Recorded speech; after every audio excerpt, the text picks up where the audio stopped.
brackets and predictions presented by AT&T, but here we go. Bleed is the favorite according to the people. Okay, yes, I mean, it's relatively close. 42% for Supernoon, 57% for Bleed.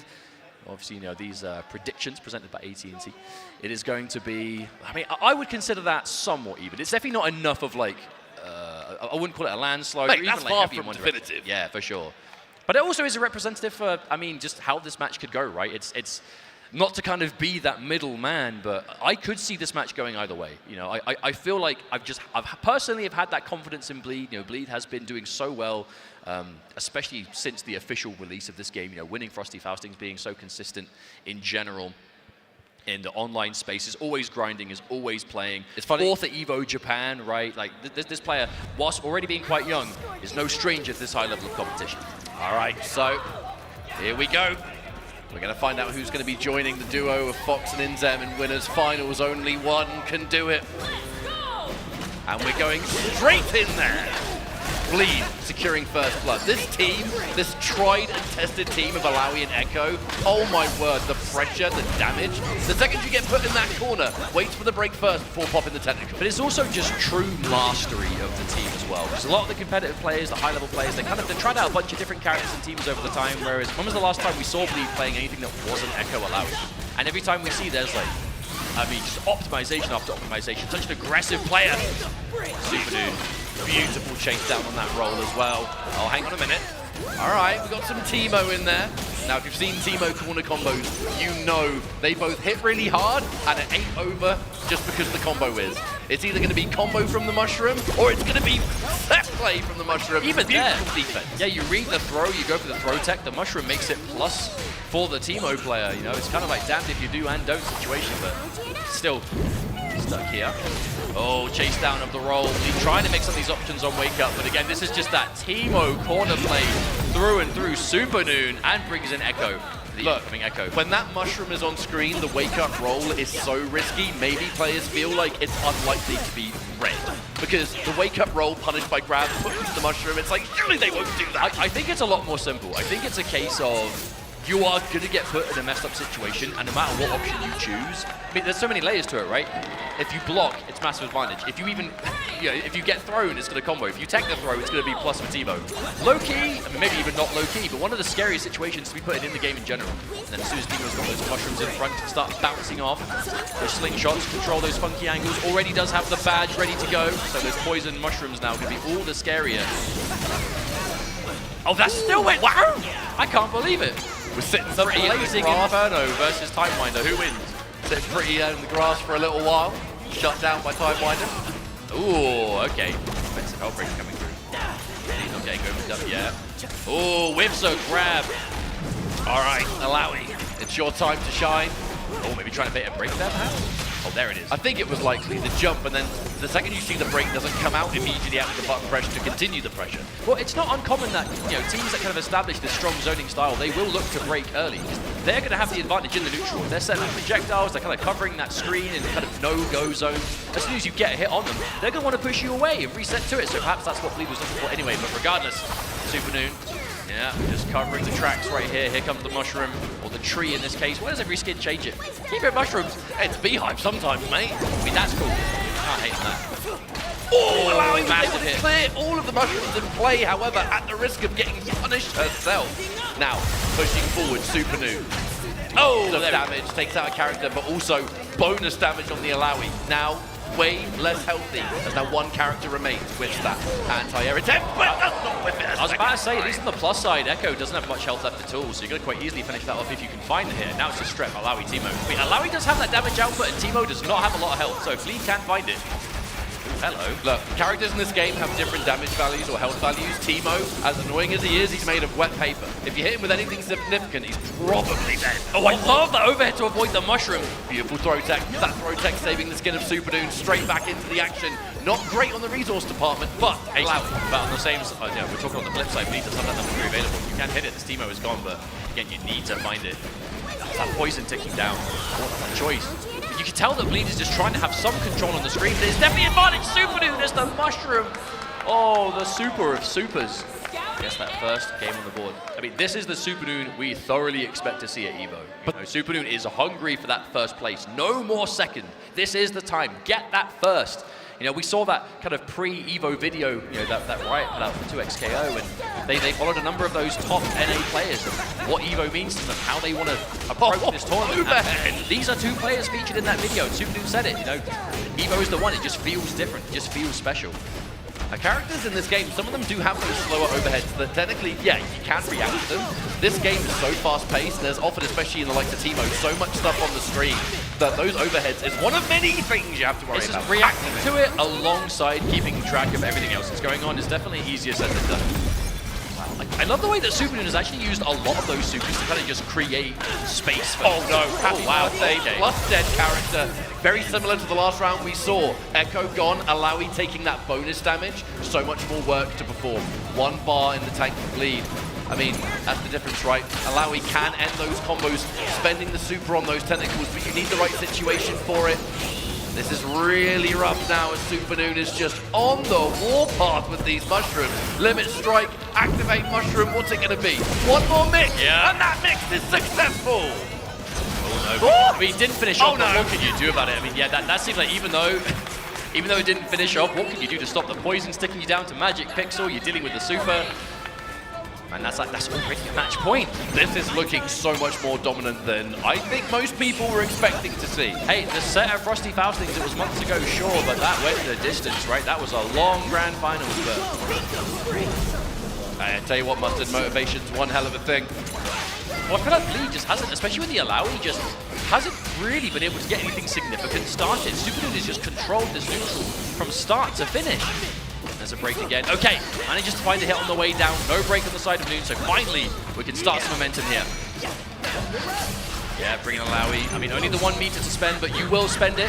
What's it going to be? The beauty of some of those Echo combos as well, the ability to side switch on a whim, putting them back into the corner. Wow. Interruption, found the answer. The first significant time we'd seen those tentacles put down into some kind of pressure, Supernoon immediately weasels out of it. And not only that, reverses momentum. Now it's your turn to get. Wow, but it was such a prolonged sequence of defense as well there from Supernoon, right?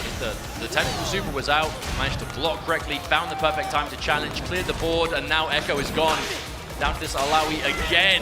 Will Bleed have what it takes to bring the set back? But Supernoon is just possessed right now. Wants that winners finals. Whoa! I think Alawi's had enough of those, that flow dart, to be honest with you. Fights him in the air. Right, activation, tentacle. What's it going to be? The throw tech, just in case the throw was late. Yeah, wasn't quite able to punish it, unfortunately. Freestyle, the projectile, just to keep that pressure going. It's the fact that the slingshot always, like, there's a slight delay before it connects as well, so it just keeps you locked out for a little bit longer than the whip. No, the activation beats out the anti-air, and this is going to be miserable for Bleed. The resources are available. Poison as well. Oh, double super, just to bypass the opportunity to break. Supernoon with the clean play and a well-deserved pop-off. Yeah, I love that because throughout the entire set, Supernoon was just stone-faced. The entire set, regardless what was going on. But the moment the set is over, you know that emotion is coming out because that is how important this tournament is. Well, okay, maybe it's not the best to pick Teemo into that, but if we can play Thresh better than the opponents can, that's one way of defeating that character. But I do wonder how the matchup of confidence is going to work here because Sonic and Inzem, they have been undefeated along this way, as have the Twins, but Sonic and Inzem, no stranger to the EVO stage, especially Sonic Fox, the multi-time EVO champ. But on the side of the Twins, they qualified for winners top 8 with 2-0 over both Poker and Hikari, who are also in this top 8. That 2-0 over Hikari especially, that was a result. You know, Hikari went into this top 8 as the tournament, I should say, as the #1 seed. EVO Japan champion really has kind of just been just blazing the trail with that Ari Akali. But they came here prepared, they did their homework, and the result is winner side top 8. But I've got to say, it's hard to know who to root for in this match, because my heart always wants the Twins to go as far as possible, right? You know, they're so emotional. You know, they really do share those successes and the failures sometimes together. But Sonic and Inzem, you know, just the brainiacs. There's a reason my personal prediction for this tournament is Sonic Fox and Inzem, and that fundamentally, this is not just as well. Let's no, not exactly. forget. But we have to remember all the time, this is Sonic Fox at EVO, but Sonic Fox ain't alone. You've got the absolute brain, the execution, the game sense of Inzem. They just work perfectly together. But they're going to be, in theory, we can't read players' minds, but I would like to think they are going to be not as nervous. I think when you look at Haru and Toshi, you can see the emotion just expressed in their faces. When they get stressed, you see it. When they get nervous, you see it. When they celebrate, you see it even more. This stage is very new to them. But if they can take this win over Fox and Inzem. What a comfort zone. Yeah, imagine just the confidence that is going to solidify. In front of this live crowd we've got here in Las Vegas, in front of the world watching at home. I mean, and that will guarantee you winners finals, Not right? just That's the world third watching place. at home, this beautiful crowd we have early morning. Appreciate you all Good waking morning, up Las for this Vegas. one. How you doing? I know you're a bunch of gamers, but thanks for waking up on time. Getting our button check out of the way, and then our first matchup in this 2x KO top 8 is about to begin. I am so excited for this. How perfect! It's duo versus duo to start the show. I'm so happy this is happening, right? I know it's the conversation that's happened over time. The handshake's coming through, the button check is done. Okay. Are we ready for game 1 of 2XKO Las Vegas? Make some noise! Good morning indeed. All right. So is the prediction is correct. Are we going to be seeing the double thresh? Okay, so we were talking to Sonic and Inzem before the tournament yesterday, and just in general yesterday, and asking kind of character choices, who are you expecting to see? And even though Inzem is that kind of real premier Teemo player, we were saying, like, what are you going to do in the kind of the face of this, the Thresh onslaught we could definitely see? And they were like, oh, we're just going to play Thresh ourselves. Yep. Just mirror match. Simple. Not even a matter if you can't beat him, join him. If you think you can beat him, join him and do it better. Simples. But a cool character, Thresh is a unique addition to the game. He's definitely doing some stuff we haven't seen before. He really dominates that range, and we will no doubt be seeing all of this in the matches to come, but he's got that presence. He's got the potential advantage. His forward dash, being a forward teleport instead, is unique to him, and yeah, it definitely gives you a lot of opportunities. But what will we see as we are going into this game number 1? So it's going to be Haru and Toshi on player 2 side with that 2 assist, with the Jinx in the back as well. Sonic Inzem player 1 with the Ahri up front. Sonic Fox, this day 1 Ahri specialist. However, the new blood, Thresh, one of the characters that some say can fight Ahri quite effectively. The range, the verticality of those buttons, the fact that he himself can intercept those air advances, and then you have Jinx on the back end with wonderful assists, but make it 2 as the 2x assist comes through, and first blood scored by the twins. We're already seeing that 2x assist making massive work here. That quick side switch on the teleport, keeping them in there stuck for ages. That Thresh assist, keeping them locked down for so long, and now a decent lead, but not a lead you can get too comfortable with. Oh wow! Wait, that 6H catch behind? Not sure, that was, we've seen that quite a few times, being able to catch some situations there. There's that tag launch in the corner, limit strike into knockdown. Ooh. Yeah, going for an instant wake-up attack in that corner, that is good info to send in that first round. You are willing to go for it as well. I mean, you had the break ready, so it's risky, can't afford to take. Now this, the neutral presence. Oh, the pickup in line! Yeah, the neutral presence you just command with the Thresh Jinx team. This is a team that you can go in and do some crazy stuff, but you are very content to just sit there in the neutral. Oh! It's Anya, but couldn't quite confirm. A bit of a funny angle going on there. Tried to pick up from that Jinx assist as well, but ever so slightly too far away. There are so many small interactions that you can see with these two teams. The question is, when it's time to mix, who's going to get opened up first? That is confirmed with Ahri in the corner. That's one, and that's the tag launch. You are absolutely dead, and that will be Haru down. Only Toshi remains.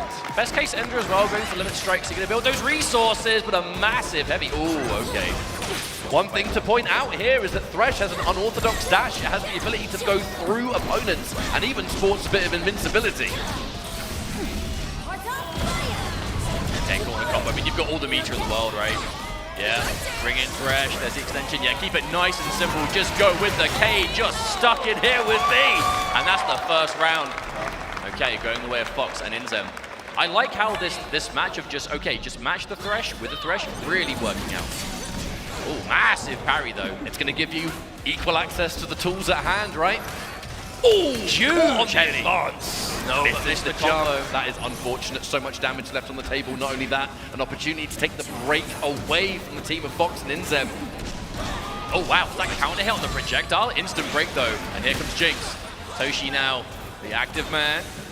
This is Jinx, so okay. We're getting combos from those air throws all day, every day, and more damage than you might expect. That was quite a chunk. Yes, it was. Fireworks, man. I swear it don't scale. This is probably going to end up with the corner at the very least. That's where Ari really wants to put you. This kind of knockdown situation. Okay, bring Thresh in. Really favoring that tag launch into the limit strike of Thresh. Ooh, more than Ari.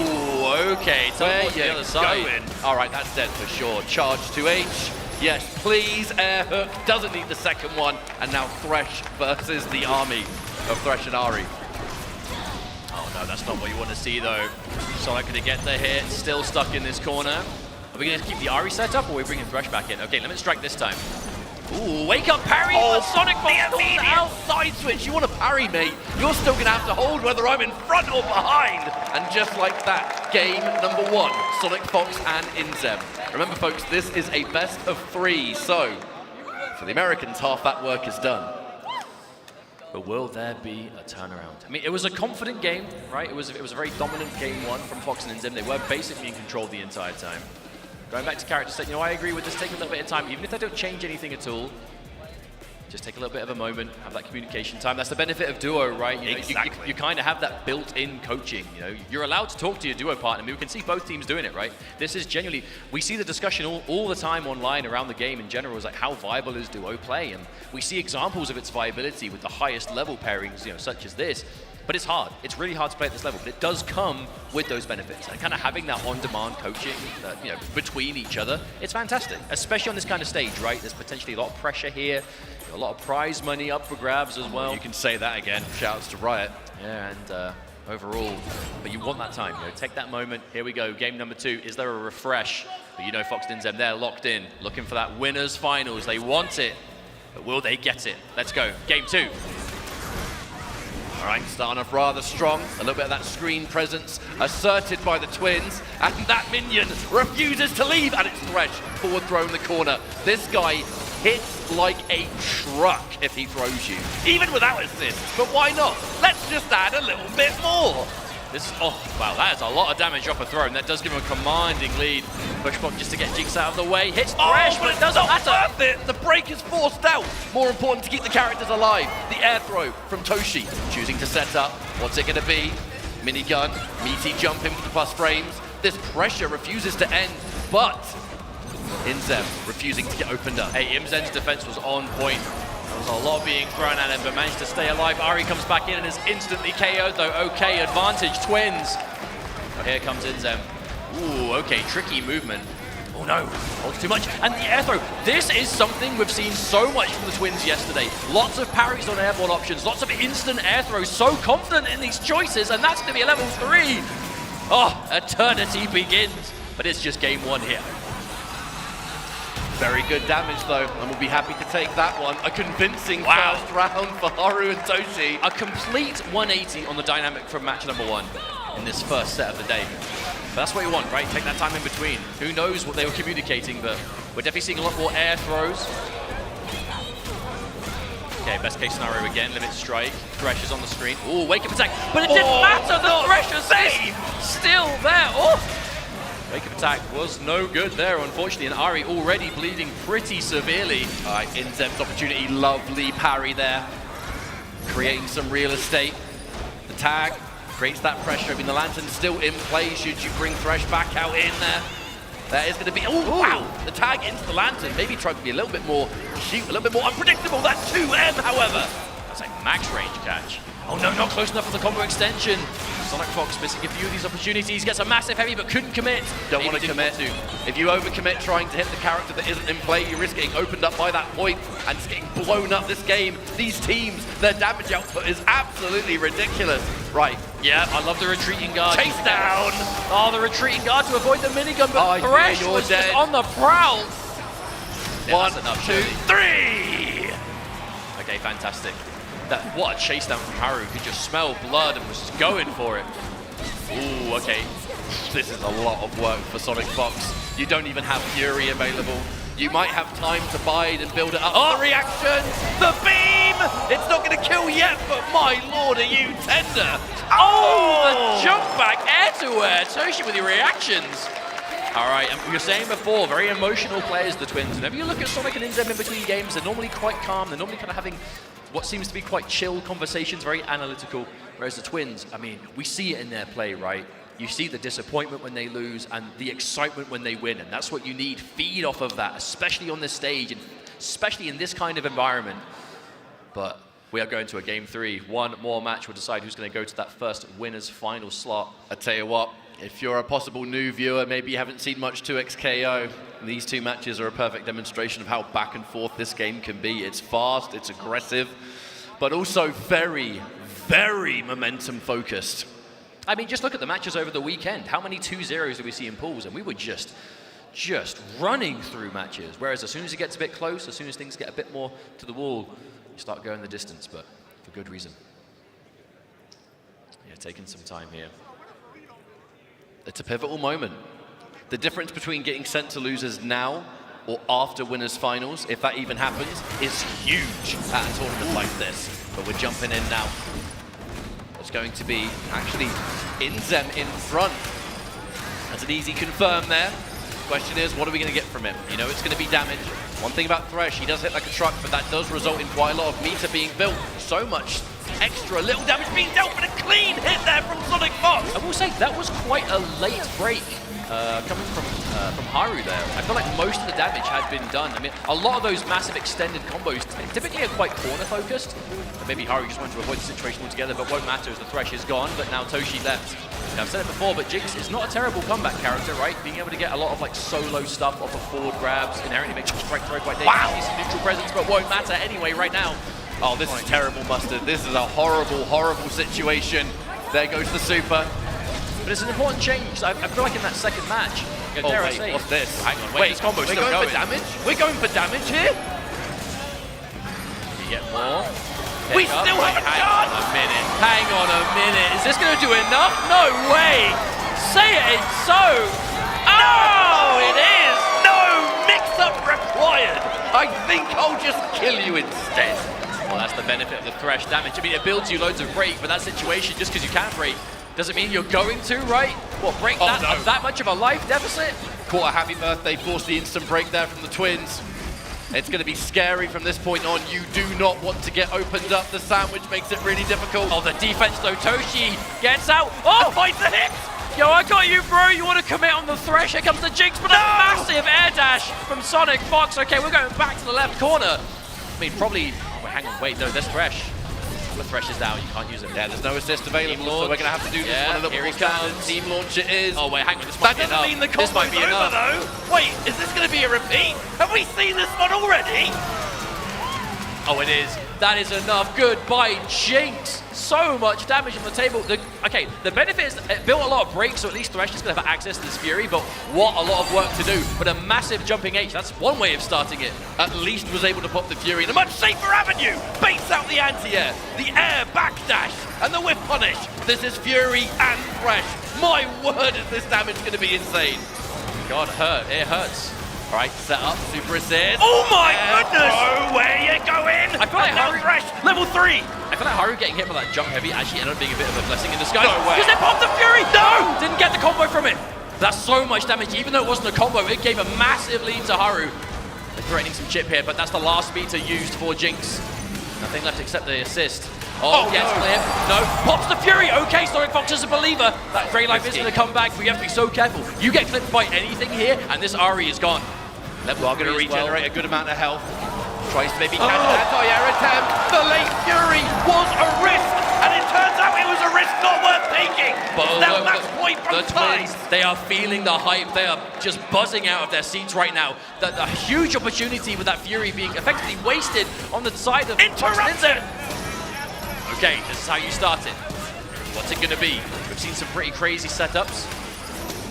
Yeah, okay. Oh, we've seen this setup a lot. Oh, where you going? Chases down.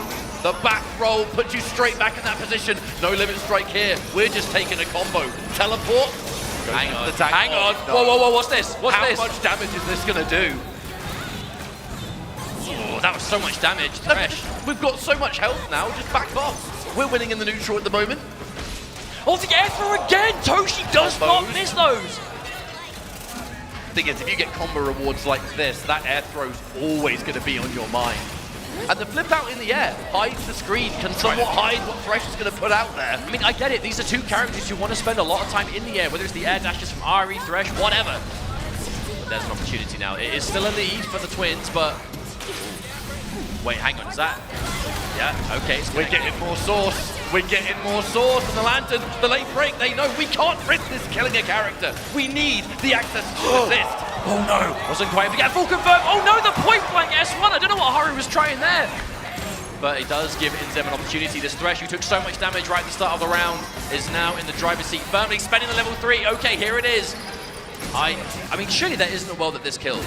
It's a level Surely you've 3. got to be alive somewhere. It's always hard to tell. It's Thresh. Yeah, you're alive. Barely though. Chip, I mean, yeah. Not even going to avoid what that was. All right, That it's all forward going to H. be down to Toshi. That Fury is almost available. There is. Thresh may be dead, but you still have access to super assist for 1 bar a pop. One of them just got caught, however. The whiff 2H means we still don't have to spend Fury. All right, another Lantern's out. That will be following. Oh, wait. You can't break this. Fury, yeah, you can't break this. It's a super. Okay, you know what, at least you managed to activate it, but immediately clipped, and Sonic Fox and Inzem clutch the finish, and they deny the comeback. Now, I mean, the comeback, it could have happened. It was definitely possible, but a tall order to ask indeed, and damn. I mean, we've been saying it, just how emotional the Twins are, and it means when they win, the excitement is there. You know, they're buzzing out of their seats, popping off, but the losses, you can almost feel it yourself, just the heartbreaking nature of them. But hey, that was winners bracket. They are still in this tournament. It's the emotional side of playing in duos, especially with those close to you. Everything is shared. The victory is shared, but unfortunately that naturally means the defeat has to be too. However, there is that silver lining. This is winners bracket. Haru and Toshi are still alive here. They've just lost that comfort of winner's side. But hey, we've got to say as well, you know, these are two duos who are, basically, if you're talking who are the best duos in the world for this game, it's these two duos. And you know that title of best duo is something that they're both going to want. They are going to strive for it. And hey, whoever wins this tournament, I think it's pretty hard to deny that they're going to be the best duo. For Europe was Viennality 2026. That top 8 was literally all France. So it's kind of hard to question that. I feel like the fist bumps have come out. This is losers bracket, folks. Unfortunately, one of these players is going home, but the other continues the rampage. Let's go. I want to say as well, every single win you get at this point gets you one step closer to the lion's share of that $135,000 prize pool. So you're playing for a bit more than just the Evo wins here, my friends. Dollar. All right. Immediately significant. Ending in the corner there with Ari. If you follow this game, you've seen this once or twice. Limit strike at the setup, your frame kill, the tag, just in case they roll and you can reactionarily punish it. The interruption only manages to hit the tag character though. The command grab on Ari. Damage to start. Okay, I like that choice. Just trying to find the space, but I'm going to bat it too much. No, could be quite reserved already, but manages to get a good hit here. Oh, the high up break. Oh, wow. Ari takes so much damage into the overhead. So tempting to hit them on the way down, but they can do jump attacks. You would have fallen for that trap and then some. Lovely patience there from Noka. The tag launch into Echo. Limit strike. Activate. Here comes the mix. Lovely parry and the jump too. The perfect answer to escape. Caught by the assist, however. The aggressive Vi. She just sprints towards you. The dash punches. Oh, that worked! Okay, that is such a perfect analogy for the way that poker likes to play this game. You know, like whether it's on defense, very animated, you know, we see a lot of situations where poker's put, fine, never mind, hold that thought. Oh no, couldn't get the pickup. Did the hard bit, reacted to the break, unfortunately missed the combo. Not that it matters because we pick up regardless. Can't quite find it. Too unfortunate. Poker is trying to just force buttons on defense from Noka. These point blank just running down with Akali, trying to get those close range M's. And he is going to take the round for it.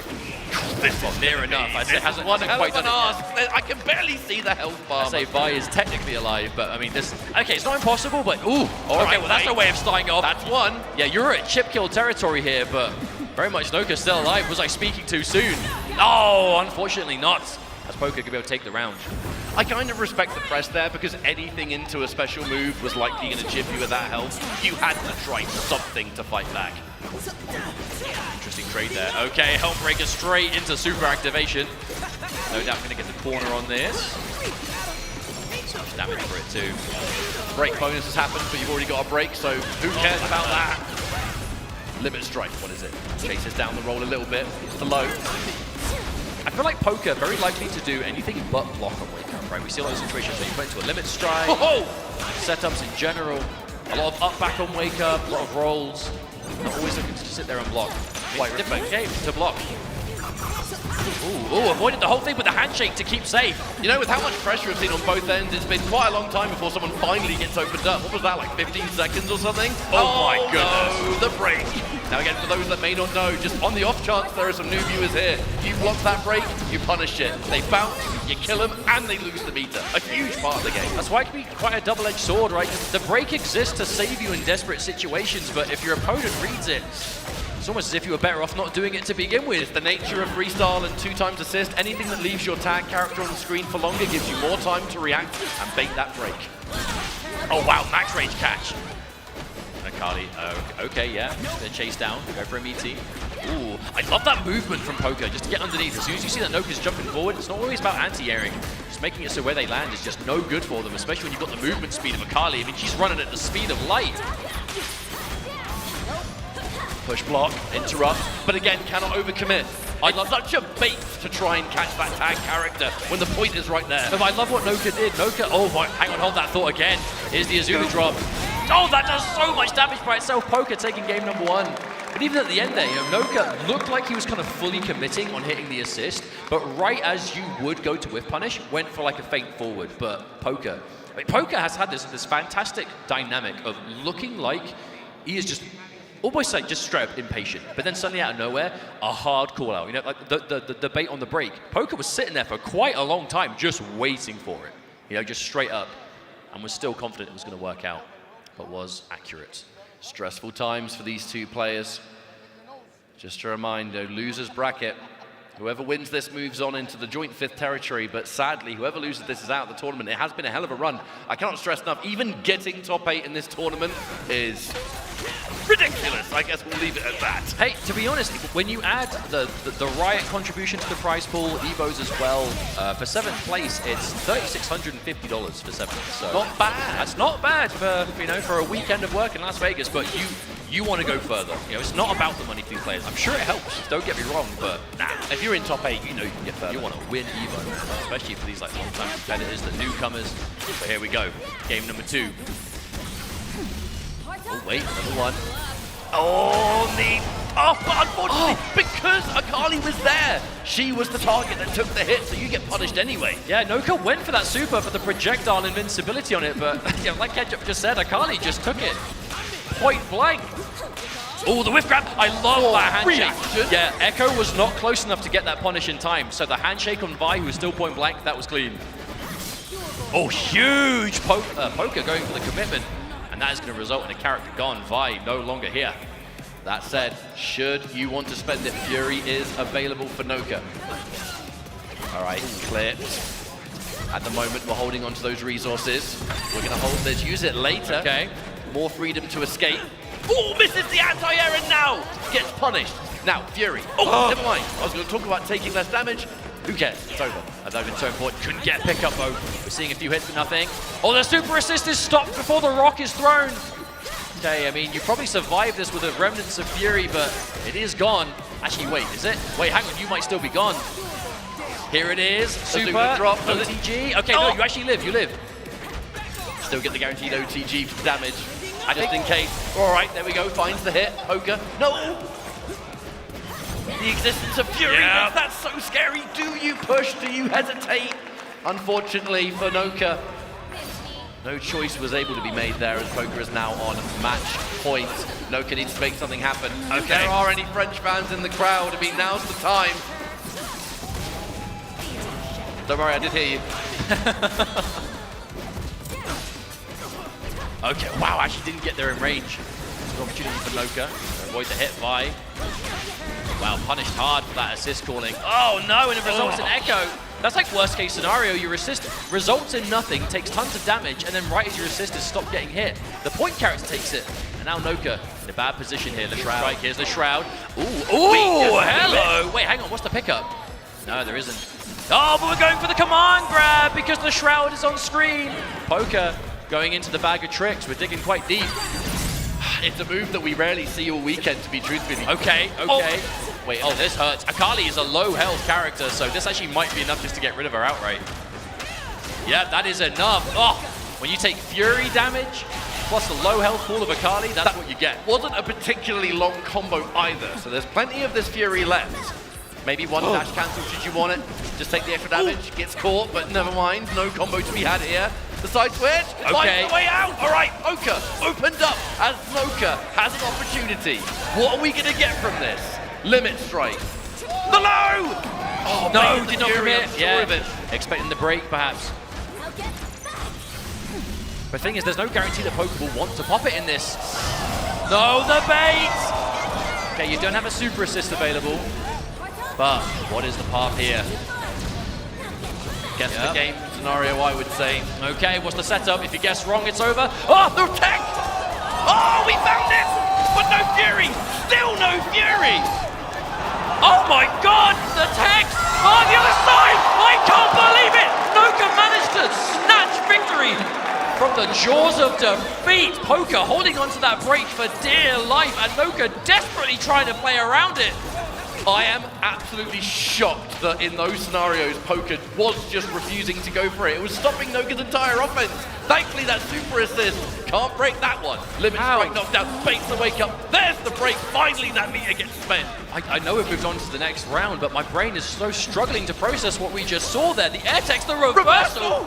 Okay. Talk about a swift change in momentum. We are missing quite a few instances here, but at least for Noka, it's resulting in damage dealt. As long as you're not taking any damage, who cares? You're still in the lead, and that's going to be the Akali dead. This was looking so bad for Noka, and this turnaround is legendary. No, but it was going to be a 2-0. It was looking like the cleanest 2-0, but no. Noka bringing it back, but let's not count out Poker, who goes for a risky wake-up attack. And I feel like that really was the main difference here. I think when Noka can get those knockdowns, get those setups on deck, and is ready to punish the defensive choice that Poker makes, puts you in so much of a better spot, because Poker does not want to just sit there and block. Poker wants to be in the driver's seat, wants to be controlling the pace of the match, but was able to put a stop to it there, was Noka. We're going to a game 3. Wow, and again, on the cusp of it looking like a dominant 2-0, not meant to be. And match 3, here we go. Someone's getting eliminated and someone's moving on. Right, first blood. Scored by the lone survivor of the French community in this tournament. Oh, huge hit. That assist timing on the Ari has been pivotal for Poker. But you can see the synergy between this team and how the assists work, right? Especially for Akali. I feel like Ari's assists are so good for Akali in general. Oh, but a full catch! Second we saw that handshake, you know there's going to be some kind of advance. The counter assist, essentially, that charge there from Ari. All right, pressure there from Echo. A lot of jump back attempts. The interruption, no mix-up for you, my friend. Actually, by all means, that should be a dead Echo. I would expect likely going to go in for Vi solo here. There will be some super assists available. You are at the very least going to have that Echo projectile, which is so good on the back end.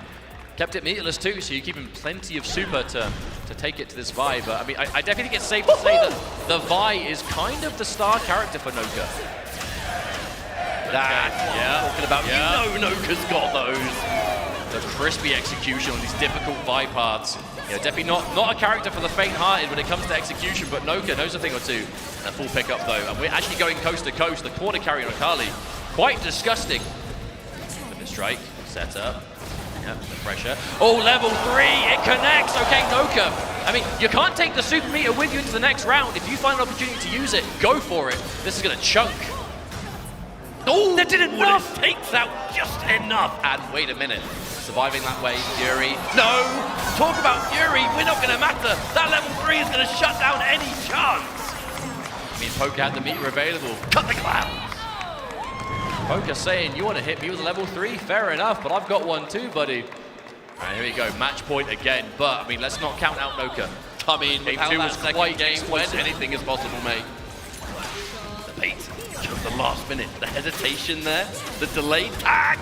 Yeah, okay, just hitting the Akali, making sure that the freestyle option is completely gone. Get my handshake.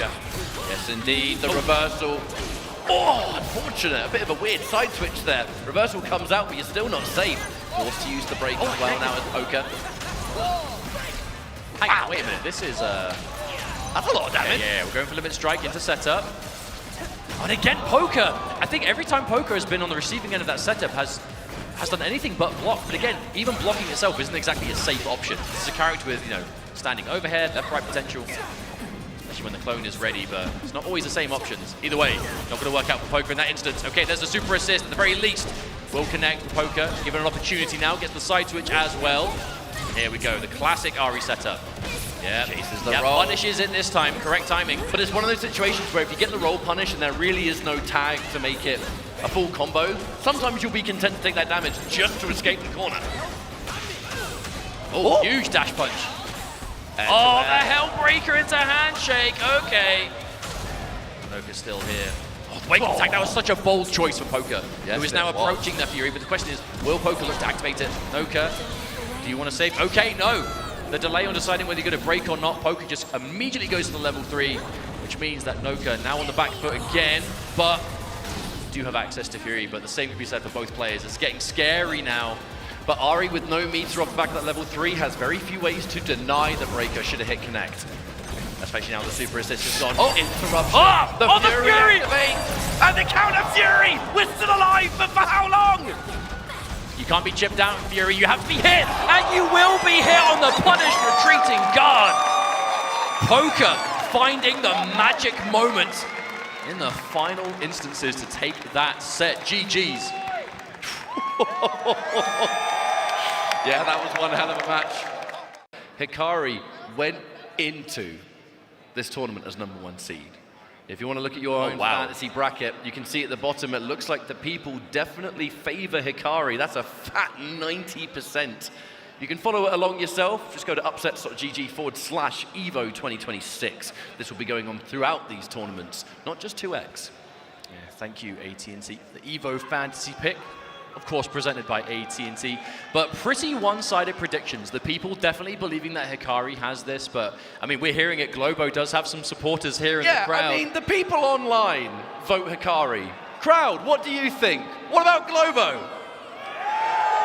Yeah, that sounds a lot more than 9% to me, I'll tell you what. Yeah, we just pitting the live crowd and chat against each other. I don't think that's a good idea. Nah, live crowd, we love them. Okay, but unfortunately, not to be a broken record, but loser's bracket, one of these superstar players must go home. Good news is one gets to go on. If Hikari does not make it into that top 4, I would consider that quite the upset here at Evo 2026. However, Globo starting off strong. The limit strike, the mushroom, and the potential for even more. It's a low, watch your toes. One thing that's cool about Globo, though, is just the team choice. Still rocking the Yasuo Teemo. A lot of this duo has changed fuses here and there over the time of the game, but really has just believed in the Yasuo Teemo. And for good reason, a very successful player, top-level player by every metric in 2X. The samurai and his funky little companion. Postman. Or even Samurai got to get their mail. You've got mail. Okay, that's a good start for Globo. Continuing. What's going to be mid-screen? We saw a tremendous amount of mid-screen mushroom super use from Supernoo. Good defense, but again, we see the same thing clipped. Not a huge amount of hits done on that initial hit, so was able to get the retreating guard even though you got clipped anyway. Watching out for those airborne buttons. A little bit of bonus damage that will score a knockdown. That's more important goal. Akali taking a lot of damage on the back end. Oh, wow. And that's why we're seeing the tag. You're forced to block while your tag partner is just eating dirt. Oh, wow. Nice catch. That should be a dead character for sure. Hard tag. Break it up. I mean, that's got to be enough, right? I mean, it will. And you still get the limit strike end, so you spend the meter and then build a little bit more. Best case scenario for Globo. Oh, but okay. Ooh, Globo opting to go for the break. No, I respect it. One of the main things about those kind of breaks, a lovely round by the way, instant breaks in situations like that, the #1 thing it does besides keeping you alive, it ices. but the opponent. The It thing totally takes away any momentum they gain. I don't feel like Lobo was in a huge risk of losing a character there. That maybe have just been done to preserve the momentum. Because the downside is you go into the next round on the Presents are on fire. They are. I'd be so mad if I bought that. It's a present. You don't buy a present. You get given it. Who's giving the present, idiot? Me. It's on fire. Ah, thank you. All right. Flash in the air. I mean, this neutral, no one really wants to heavily overcommit, but I mean, there's 80 seconds on the clock. What's the rush? Okay, there it is. Behind you. I love the way that Globo is able to slow things down here, though. Ooh, okay. Dashes through. I mean, that's the kind of tech of someone who's picked this character for quite a long time. It just looks like Globo's in the zone. I mean, Hikari wants to get the ball rolling, right? This is a team that really just wants to get in there and do some craziness, but Globo is just putting up a bit of a kind of neutral brick wall somewhat. Well, it's very clear that Hikari does want to get in there and start mixing, but is not forcing the situation. No, it's not getting impatient. I feel like getting impatient versus Yasuo Teemo, that's how you're walking into Yasuo normals. Teemo's going to start building up the mushrooms, and every time you get hit, it's going to be building those badges for him too. So number one thing you got to do, though, is ensure that when you finally land that hit, your combos and your pressure and your mix-ups are airtight. You work so hard to get in on this team, you have to make it count, and it looks like Hikari does just that. All right, here comes the Teemo. Yeah, I like how Hikari, again, isn't getting impatient on the way in either. Globo has clearly put up quite a neutral presence, but Hikari, I mean, time is on his side. He's got a lot of life, only 30 seconds left to go in the round, but no reason to go in as Hikari. Yeah, I like that, putting the shroud down the neutral, getting access to those enhanced specials. Yeah, a little bit of damage to Ari. Oh, the parry as well. Yep, Hikari, as soon as you get guaranteed advantage, running straight in from full screen and it results in a hit. There's no way on this earth that Globo's going to pop Fury here. You've only got like 13 seconds left to go. You're physically not going to have time to make a comeback, so hold on to the break. Hold the fact that, look, this round's very likely not going to go my way. The Azuna drop confirms it, but at least now, in round 3, our resources are looking much better. Yeah, it was smart to hold on to the break. And again, you have to do the kind of game of, if one thing went differently. Had we not seen that early break from Globo in round 1, could the Yasuo have been preserved, perhaps? But hey, you got to move on. At least going into round 3, both players have a break ready to go from the start. Ooh, tries to parry, though, to Hikari. Instant breaker. We're not playing games. The air-to-air throw. There's that super. Hey, another break, and that's just, I don't want to be in the corner. I know what that final hit's going to do. I don't want to deal with it. Ooh, okay. That must have been like the last active frame of the dart there. A little bit of cheeky poison as well. Oh, hello, Hikari. Big hit. That's something Hikari loves to do. That airborne control with the airborne projectiles, whether it's Ari, whether it's the kunais, and then always being ready to confirm when they hit. Oh, massive wake-up attack. But no, punished. The only character that got hit there was the character on the back line, and that's not going to stop you from getting punished. Teemo now left on his own. There is some super assists available. Now the cooldown is finished. But this is going to be a scary situation because now Teemo stuck by himself. You realistically have no reason to push forward. There's a lot of mobility on the side of Akali and Ari, so Teemo's going to have to work really hard to get in. Does find a hit, however. Let's see what we get from this. All the badges are ready though. We've got the mushroom badge, we've got the dart badge. Level 3 classes, level 3. I mean, that's probably enough. I tell you what, of all the level 3s in this game, we see so much of that level 1, the big mushroom. You'll be forgiven for forgetting what that level 3 looks like sometimes. Oh, he'll build more, don't worry. It's Teemo. But taking out that character was a really big deal because now it's left to more of a 1v1. I know that you can call in assists and stuff like that, but you lose the handshake tag, and that is such a big deal. I mean, Teemo is well equipped to make the solo comeback. The problem is he doesn't have the health to make many mistakes, and that's the issue. 2 meters on the side of Hikari, Fury ready to go as well. I mean, we're definitely quite evenly matched, even though Globo is down on the meter. It's not just about landing one hit, though, for Globo, at least. It's going to be, there's one. Fury first, and there it goes. Now the Fury's activated, you have to fight an Akali that is much faster, much higher damage, and you're Teemo. Don't get hit, mate. Okay, the super assist to completely mow the lawn and clear the field, but, okay, Globo manages to find it. Okay, even if this combo doesn't kill, it's taking time. 6 seconds left on the clock. I think Globo takes it. 3, 2! Is it going to be health or the timeout? It's the timeout! What a first game on our hands between Globo and Akari.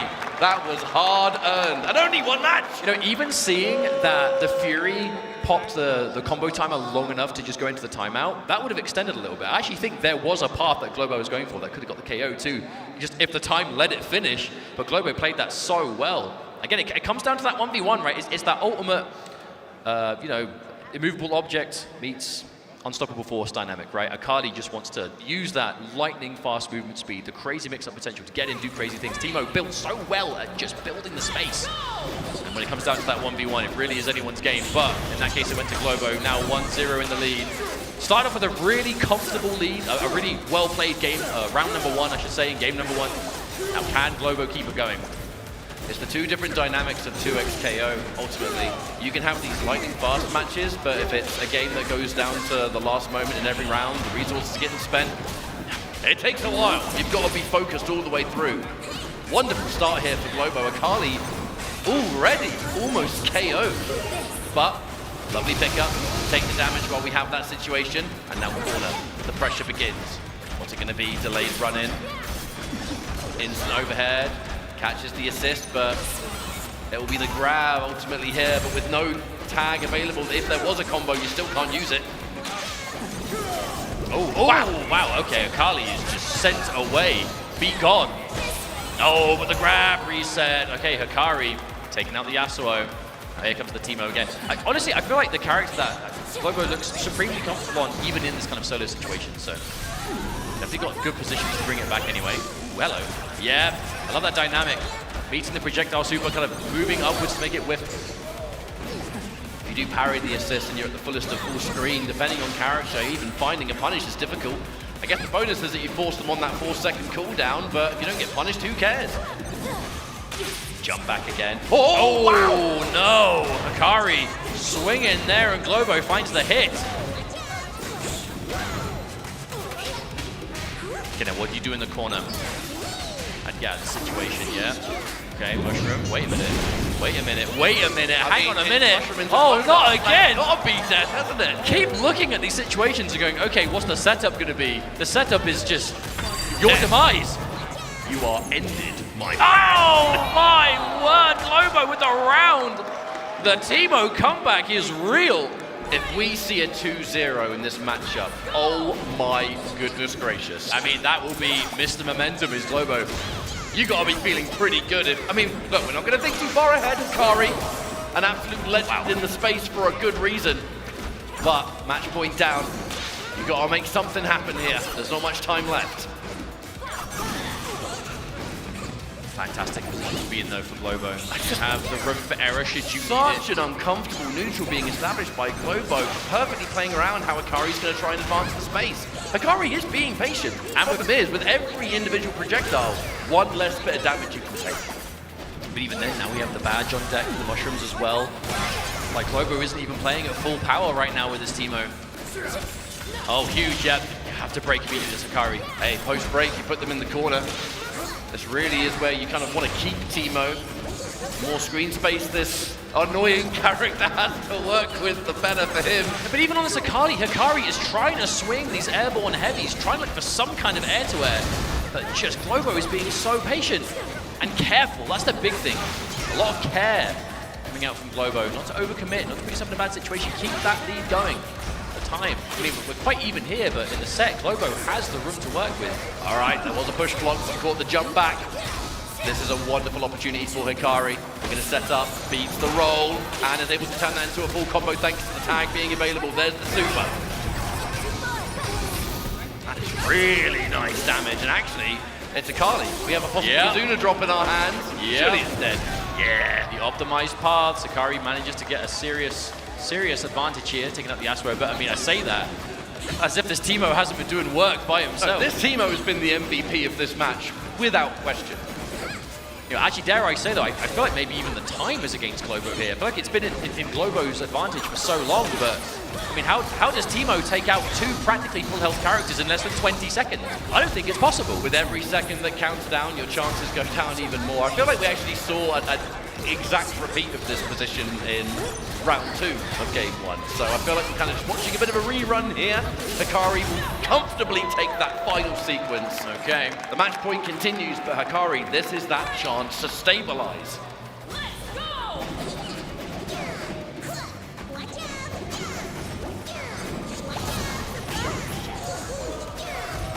All right, crowd, yeah, we're getting the Globo. The Globo chants are coming through.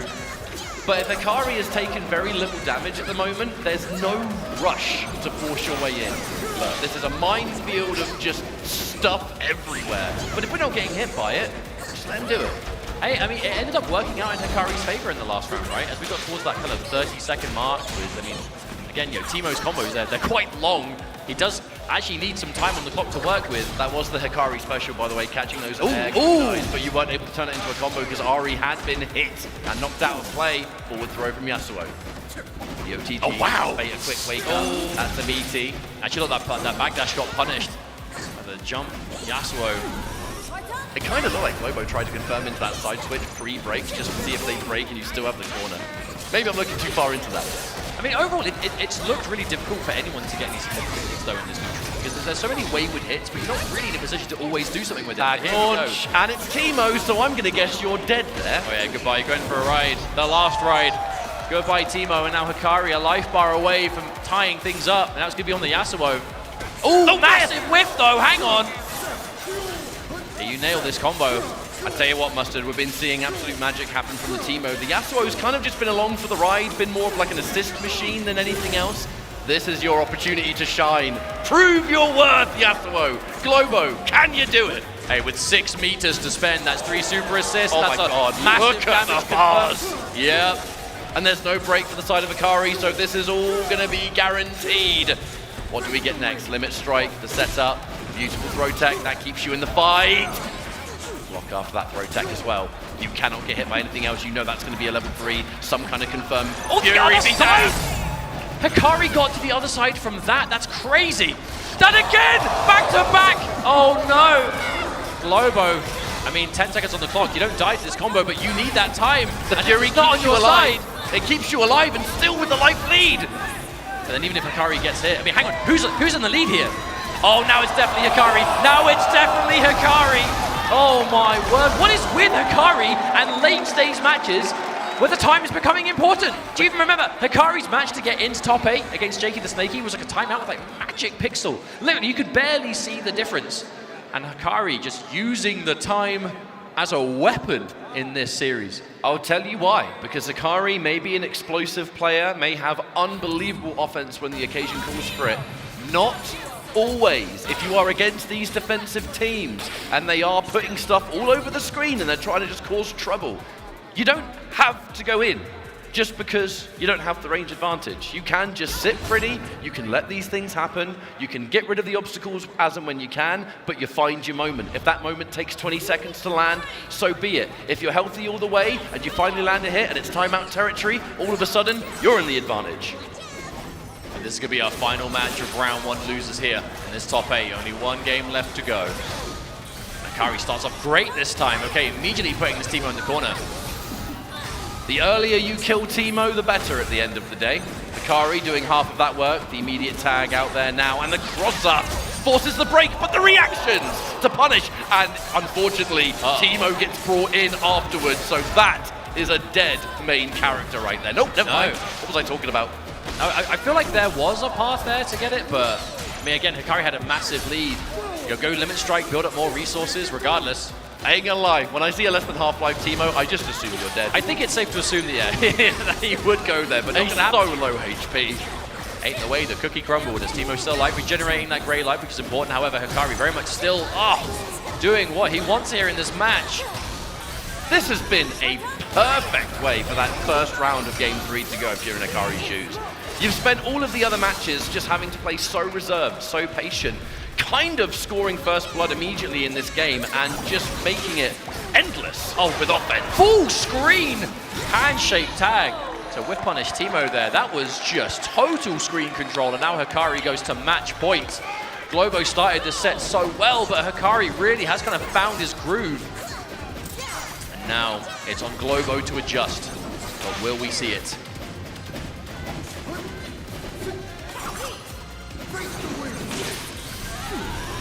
Yep, okay, just using the super, just clear out the Teemo neutral. Anything you can do to past just it. declutter the screen gives you so much more to work with. I mean, it's like Ari's going to struggle to build the meter again either, right? Exactly. Can afford to go for that. Ooh, hello. I like how Hikari has been doing that in his neutral. When you can tell you've got the space to do it, just setting up the shroud in the neutral. Just setting the shroud like that, there's quite a lot of recovery, but if you're very confident that the opponent is not going to be going in right as you go for it, you see a decent advantage. Oh, hello, there's the low.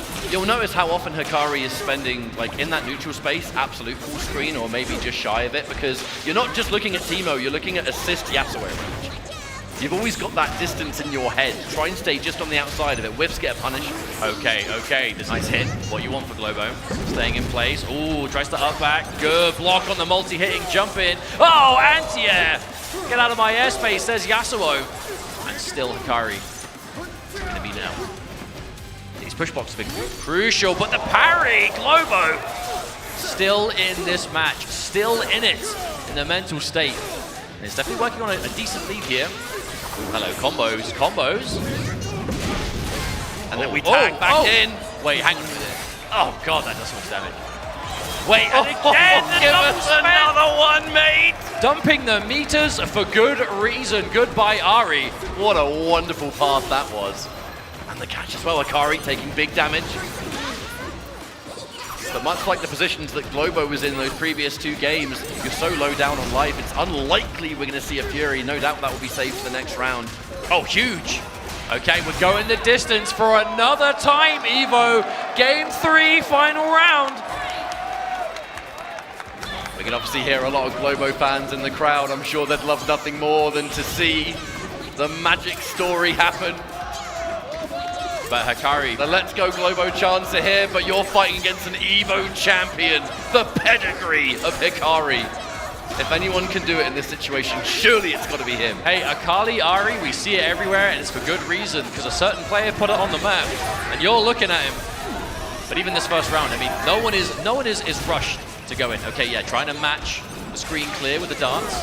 That's the benefit of Teemo being able to kind of like maneuver while shooting them.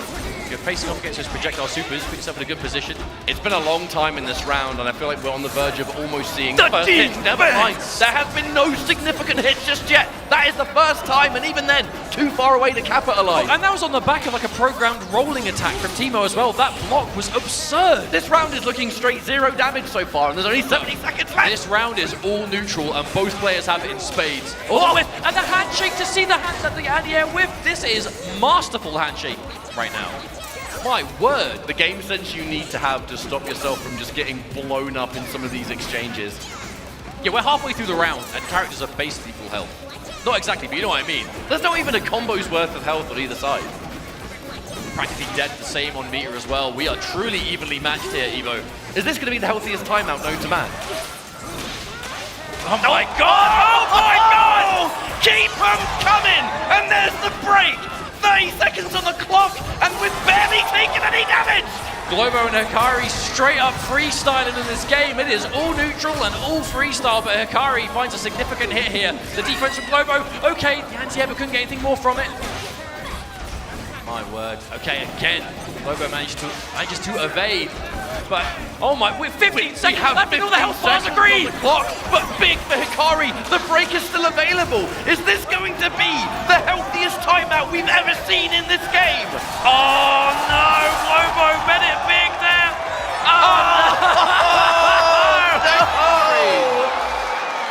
Oh wow, that is the confidence to know how much health you have left. I cannot believe how little damage was done in that round, because that was just two players showcasing insane patience. Just grinding, playing, competing, and especially in 2XKO, where these are, again, regular faces in both regions, whether it's in Japan, whether it's in USA. And okay, are we ready to go in? This is it, okay. Wow, okay, I love already the start. Bleed is the kind of player who I've seen over and over and over again will just go for a round start running straight at you. In this match, Bleed's moving back, and it's Poker that's just running him down. So we've got two players definitely wanting to get aggressive, but Bleed being a little bit more patient and getting rewarded for it. Oh no. Wow. A reset. The counter hit on the wake up too. Just caught pressing buttons, trying to fight back with something. We side switch, keep you back into the corner. A character dead already. Ari left to come in, but you are having to fight very healthy Echo Alawi. And a lot of meter to play with, might I add. Oh, missed it again, unfortunately. Either that or was trying to bait a break or something. Not sure why you went this early. From that distance, I would be surprised, but hey, it's never. They are the pros after all. Trying to give the benefit of the doubt, I suppose. All right, Setup. Limit strike. There's the setup. Ooh. Just a raw wake up. We are not playing any games. But then again, I guess with the break available, you can play those kind of risks. Okay, yeah, turning this Anya attempt into a block string anyway. Bleed, again, being careful, but gets clipped. Now Poker putting him right back in the same situation again. No meter this time. Wow, Ooh, there we go. Straight up dive bomb. Right, activate. But the technical was there to continue the combo. Why not? Goes for a second, can't quite find it, but it doesn't matter. The final hit is landed regardless. Poker 1 round down, Bleed in the driver's seat going into round 2.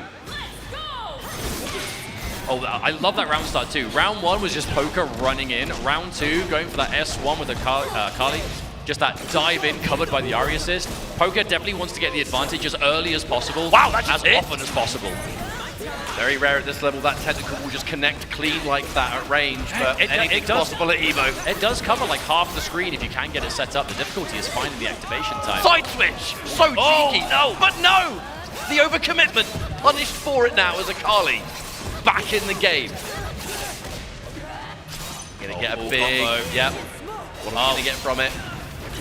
Shroud, Okay, yeah. OTG, the roll, the fearlessness, Bleed. Just not afraid to pick these bold options on Wake Up. Unfortunately for Poker as well, I feel like that path, we do commonly see the Shuriken super into the Azuna drop, but was like a shred of super away from having that second meter. Still, isn't going to matter too much. Does take out the Echo now, Alawi. Definitely a character we've seen Bleed a lot of confidence in over time, but gonna make it work now. Oh, nice parry. Push block as well. Oh, the double jump to make the overhead whiff. Insane. Oh no, didn't get it again. Poker with quite a few combo drops. A lot of execution errors. I mean, daggers on these standing lights. Yeah, Into another parry. It's a lot worse than that though, Mustard, because look at where you are. Your back's to the corner, the level 1 is spent, the technicals, and here we go. Where we get extra damage, the pressure, relentless. Oh God, the happy birthday! That was looking so bad. Oh my goodness! Bleed even went for an air tech chase, but the throw tech was ready for it. The fact that that anti-air whiffed as well, if it weren't for that assist call, Bleed would have actually been punished. Oh, speaking of which, the Fury dash cancel to be able to punish the break, that was disgusting. That was what we refer to as a try-hard maneuver. Yes. The dash cancel out of Fury just to bait that break? Are you kidding me? Hey man, that is the type of sweaty play you would expect. Young man reactions, bro. Young man reactions. Hey, I mean, Fury is so scary for a number of reasons, but being able to dash cancel just about anything has just a laundry list of applications. Being able to bait breaks like that is merely one of them. Oh, wow. What a start. Bleed, game 1 on the board now against Poker. Poker looking pretty good here in this first round. The turnaround now. Strike with the shroud, be low. Get much off it, however. Go the delayed advance from that 2H. Just begging you to press a button, and you do. Oh, that entire sequence resulting in Echo gone too. That was just all control from Poker start to finish, and here's Alawi again. Wow, that was like such a long distance crouching medium. I mean, I know Alawi's is probably our longest range, like most traditional grounded button, but I caught Poker on the way in. One hell of a prediction from Bleed that did work out. Can't get anything on the technical, but at least a little bit of damage. Any little chunk of damage you can do is going to be good against Akali, though that health pool is quite lacking, but not going to matter too much. Intent to let this rock at the moment. There was a possible happy birthday that we saw moments before that, but just couldn't quite find it. Oh, I like that setup. You see the frame kill, those intentional whiffing of the normals to make that meaty timing consistent. Resulted in a pretty disgusting setup. Wow! Okay, just slapping Echo on one side and then Alawi the other. Damn. I guess we take those. Take those indeed. Wake up, but punished all the same. Really, really good round there from Poker. Just assertive from start to finish. Betrayed, but oh dear, that's a happy birthday. Yeah, but happy birthdays for Akali, particularly punishing. I feel like all of her combos just completely capture both opponents for like the entire time. Important time to break their Bleed. last Ooh, you don't see that jumping every day for a cross-up. I mean, it's not uncommon to see it from Ari, just that was a weird angle for it to connect. All right, oh no, wait a minute, wait, is this? This is a Kali, man. You know what's coming. Yeah, that is So coming. much damage. Oh, if it's the Zuna drop, you just have to think it's probably gonna do it. Hey, Right. there was one time in this top 8 it didn't. I guess miracles Yeah, happen and it was every now like and then. 1% left afterwards. Theory fate. Oh, I guess after the OTG as well. But this is total control for Poker right now. This is much more than the turnaround you need after that first game. Set up. Okay, but second time we've seen Bleed go for that option. A risky option indeed, but if it works. The first time we saw it, at least you had the breaks to cover you. Not the case this time. I think it's just it's telling that Bleed is so willing to just make those decisions, but Poker's still ready to punish the break as well. We are just trading play for play. I mean, that's a damned if you do, damned if you don't situation. You either allow yourself to get killed, or you just say, screw it, I'm gonna risk it, and that's it. But I feel like a big adjustment though in that match was round or game 1 as a round start situation was constantly just round start, run in, round start, commit to something. A lot more reserved, especially in that final round for Poker. So Poker maybe just slowing down a little bit. Maybe looking for Quite those much of a key rush. moments a little bit more. Oh, I just straight up connected. Been not afraid to be bold on wake up as Bleed, but that's one of the first times we've seen a significant punish or a counter in that situation. However, stunned. Seeing the break out of the whipping the 2H though, and that's going to be bad news. That's the case of those crouching heavies. They might be fantastic anti-airs, but all the time they have a lot of recovery to them. If you're against characters like Ari or Kali, they have that amazing kind of sweep distance coverage, whether it's range of buttons or movement speed to get into punish. You can't be getting away with it, and that is not going to be the case. Poker taking out Echo here. Poker did have to turn that into a 2-touch scenario though. We were about half a second away from the Akali being back. Oh, that would have turned into a combo off the grab. But look at this turn around, Mustard.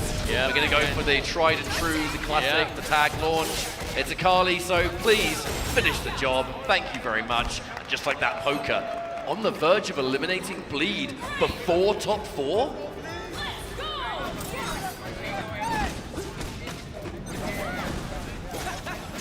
Roll in.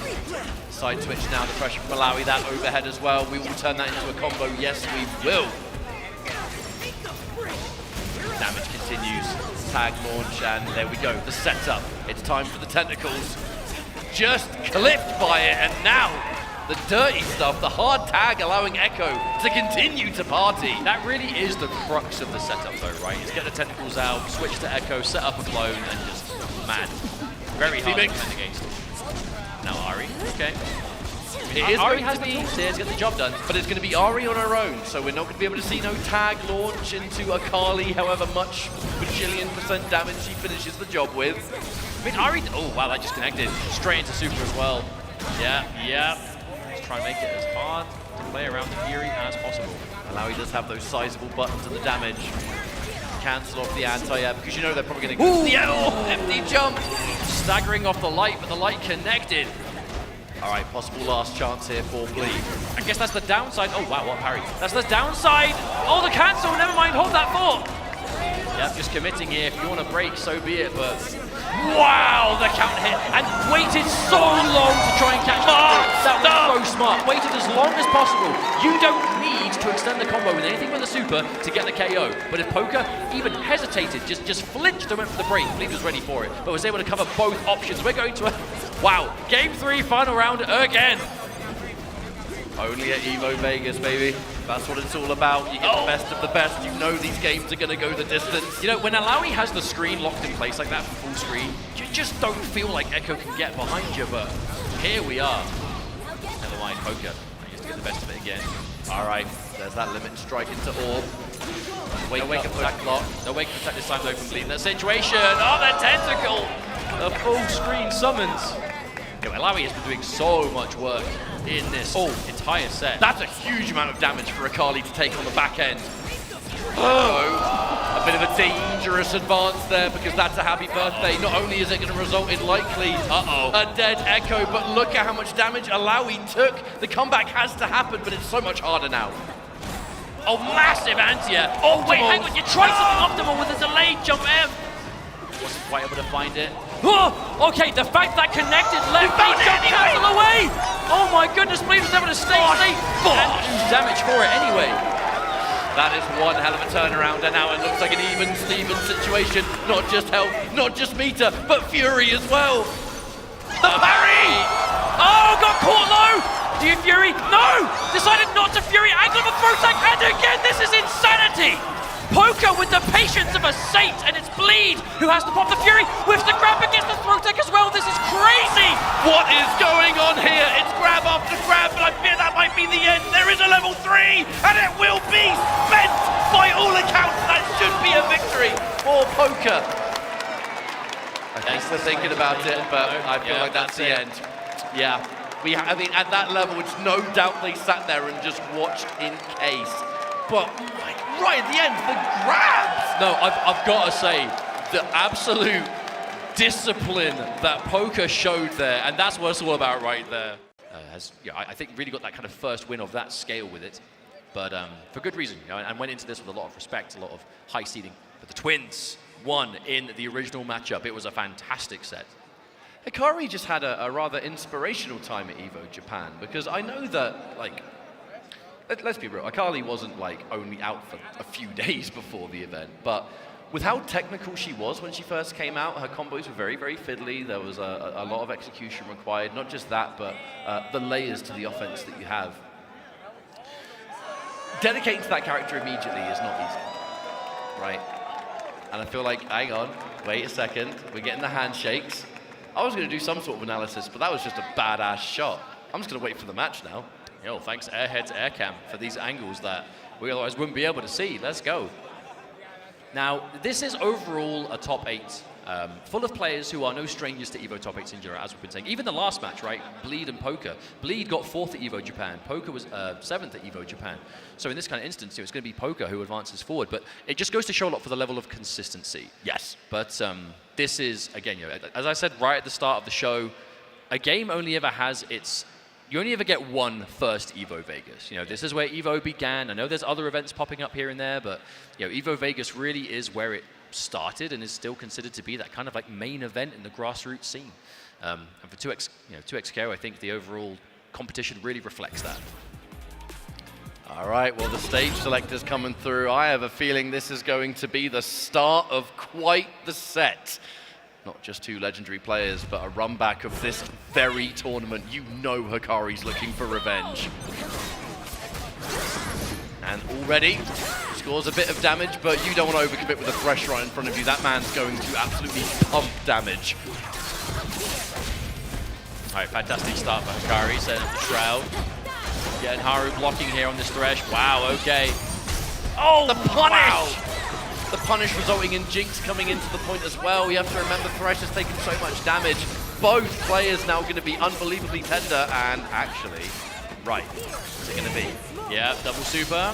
There's the one, there's the number 2. Oh, it whiffed! It whiffed! Uh-oh! That was for sure a Jinx no more, but not going to happen. I mean, at the very least, Hikari still has it going. Yeah, Jinx is going to get taken out here. It's the handshake timing. I mean, ultimately, the goal there was to get rid of the Jinx, and even though the combo didn't do it, she basically got knocked out straight after. But this is, dare I say, an impossible situation for Haru. This is like you've got to avoid chip, you've got access to break. Yeah, I mean, that wasn't going to happen. But it is merely 1 round, so there's plenty of time. I just felt like Hikari there landed that first significant hit and just did not stop that suffocation of offense. Combo drop, but half that life already gone to Akali. Hey, that damage coming off a throw as well.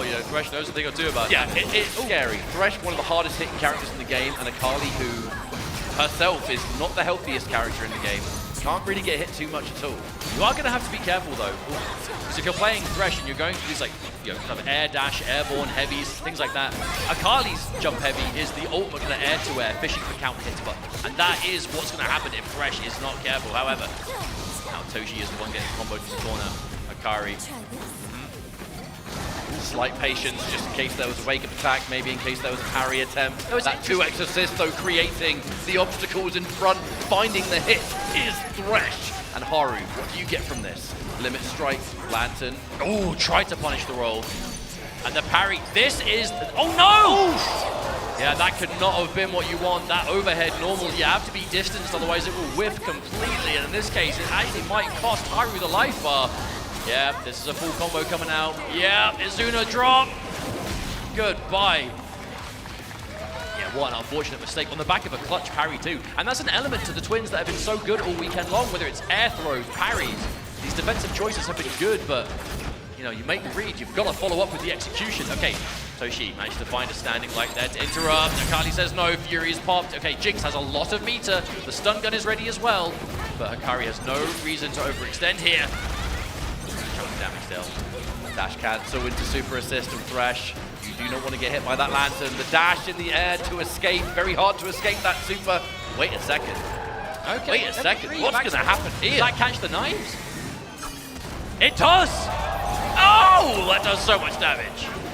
However, Akali with a pixel left. The lantern has other plans. I don't know how Akali avoids that, honestly. The super assist, that absolute verticality that it covers, just looms ever closer. Wait a minute. 1, 2, 3, and that's it. I mean, Toshi was on the verge of making it happen, you know, was playing clean, but that's the downside to those comebacks from one hell of a deficit is, even if the whole comeback is starting to go well, you're only ever going to be like 1 or 2 mistakes at best away from losing the game anyway. Unfortunately, that is what's going to happen there for the Twins. And we are still in 2 out of 3 territory, 1 more loss, and they will be eliminated. Hikari going on. But we'll see. I mean, again, Hikari went into this tournament as the favorite. Losers bracket be damned. Still very much as one to watch. Oh, wow. Full catch on those standing lights. But will that change the combo path?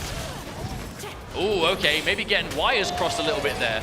Yeah, a bit of an unusual situation. That never mind. Projectile massively messing with the combo timing, but Akali's taken so much damage already. That was such a Thresh interaction as well. Like, 2 kind of, let's be honest, kind of dropped combo situations, and Akali almost died. Oh no, it tracks! It tracks all the way up until the very end, and this has been a bit of a scrambly round. No, Haru is definitely getting some opportunities here, but unfortunately letting most of them slip through his fingers. Here comes Toshi. Or at least as a duo, I know you're very much still going to be paying attention, but at least kind of giving you a break. Haru making a lot of uncharacteristic errors in this round. Has to kind of clean things up. Like I say, you can't look into the mind of a player, but it's fair to assume there is quite a lot of stress taking place. We are late into this 2xKO Evo bracket, and this is where emotions run high. Hikari will absolutely take out the remaining life there of Jinx. It will be now Haru on the own. Well, you would assume that these parries will be a better option versus Ari in this version of the game, right? You know, like some advantage taken, adjustments made to those jump walls, maybe parrying just a bit easier to find, but even then, parries are never guaranteed. If your opponent reads them, you're wide open and you waste that meter for your troubles. Instant jump to match in the air. I really love that airborne block stream from Hikari. Wow. I actually cannot believe that jump held connected from there. Thresh got those long limbs. Oh, that's the airborne kunai. May as well call that one the Hikari special. How much success he gets from that. On reaction, calling the Ari assist, turn into a full combo. So much from just an airborne projectile. The damage. Whoa, okay. Okay, no hesitation on that. Instant Fury pop and Haru. It's brave. Okay, but hey, with this life, doesn't take much to finish this off. Okay, dashing through, recovers in time. Ooh, no! All the projectiles that would have... Exactly. All of the projectiles that would have hit Ari were destroyed by Ari's projectile with the air throw. Yeah, and didn't want to go for the OTG follow-up because they were respecting the Fury, but it didn't happen. We've seen how many times Haru has got that back throw in the air and picked up off the ground, but Hikari had to break. That was such a crazy interaction of the super assist being shut down by the level 1. All of the important rockets bit the dust. And just like that, Hikari is on match point. This would be sweet revenge. Ooh. But we're not quite finished. Here comes Thresh. Must nail every combo, every setup. They have no room for error when you're match point down. Set up, Jinx as well, chases it down in the air, but able to find your way out. Not just that, but put your opponent in the corner as well. Though, the defense is always going to be tested. Not yet. I mean, I feel like the chances are quite high you will build. One of the questions, will you get it before you lose the character? Oh, the dash up light! You have to wonder what this next setup is going to be. pretty much every defensive tool available minus. Set up. No, we're just taking damage. My word, this does. We are killing, and yeah, they respect it. If we don't break, we're dead. It also goes to show they value having two characters up over having access to Fury. As now, Toshi getting hit. The important thing, I guess, is that Thresh was able to survive, but Hikari still has them right where he wants them. It's not looking good, Mustard. A bit late on the challenge, but wait, they both whiffed the grab. A bit of a weird encounter, but one that benefits Hikari. I feel like Hikari was trying to punish the roll, and Toshi was trying to throw tech just in case the punish was late, but they both whiffed, and because Hikari whiffed first, he recovered first and was able to punish it. Hikari now in such a fantastic position, it is all up to Haru. The super assist comes out, gets behind, but no, the coverage! If you hit this combo, that is it. Hikari eliminates the twins here at EVO 2026. GG's, he will advance.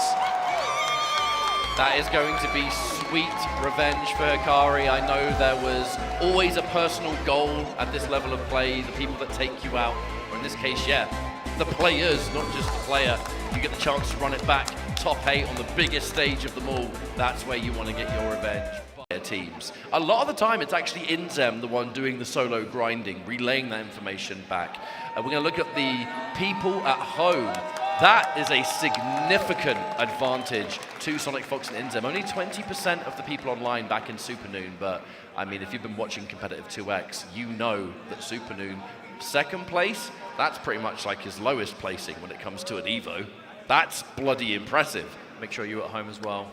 For the EVO Fantasy Pick presented by TNT. You can get involved in these predictions yourself. Just keep an eye on the graphics and the socials as we go through and make your opinion known as well, whether it's predictions or this, that, or the other. All good stuff, but winners finals moments away from taking place. I tell you what, while we get this match set up, it wouldn't be EVO without this. Crowd, if you're back in Supernoon, let them know right now! There's a lot of people that want to see Supernoon get grand finals again, but do we have anyone who wants to see Sonic and Inzem take it?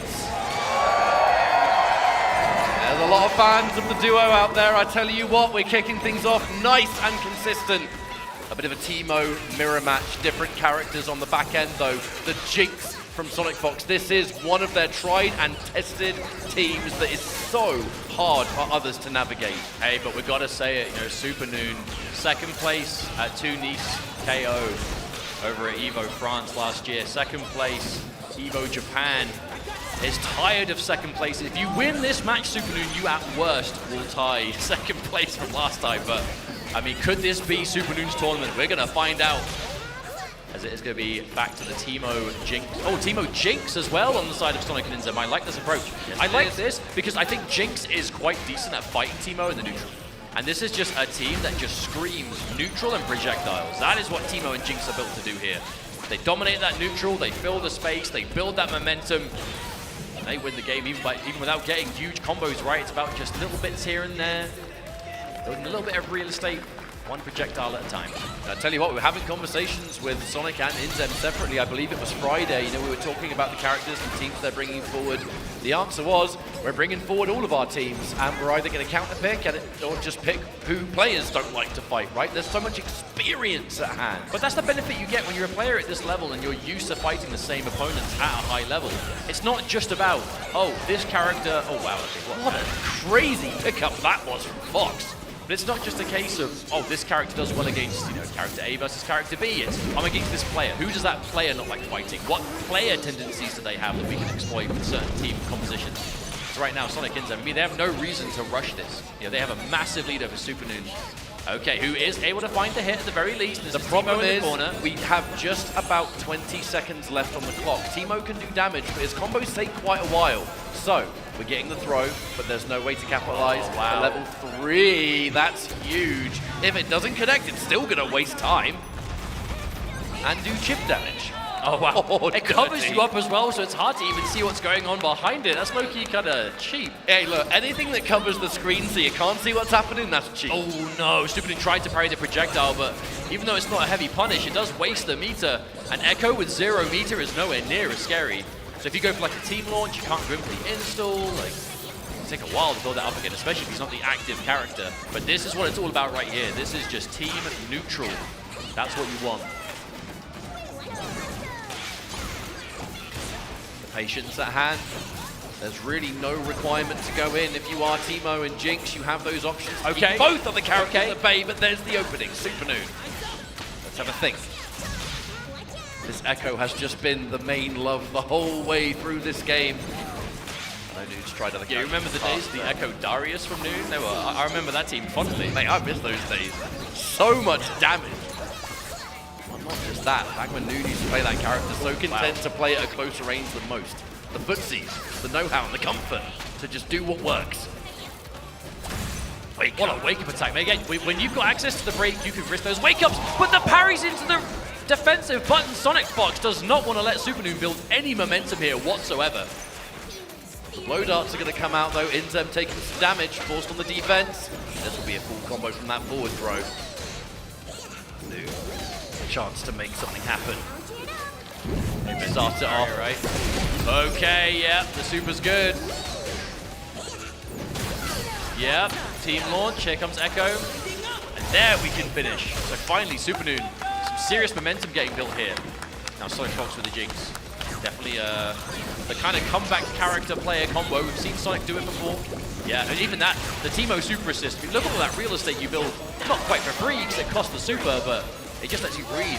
Sonic able to just walk out of the corner, but not going to matter as Supernoon is Sorry, mate, right you're back right, in. you're right back in there. Shift damage and pressure, all of it working out. Even if you are fighting back on Fox, we're going to confirm that's going to do big damage actually, but we have to remember 20 seconds on the clock. Oh, it connected! That was so smart of Sonic Fox though, because it looked like Sonic was just full committing on the Echo. And right as you want to go in and do something about it, the level 3 is popped. That was an ultimate call out. 8 seconds. Sonic Fox getting opened up, and that'll be 1 round apiece. Both players now starting this round, but a breaker is ready. Who's going to be the bold?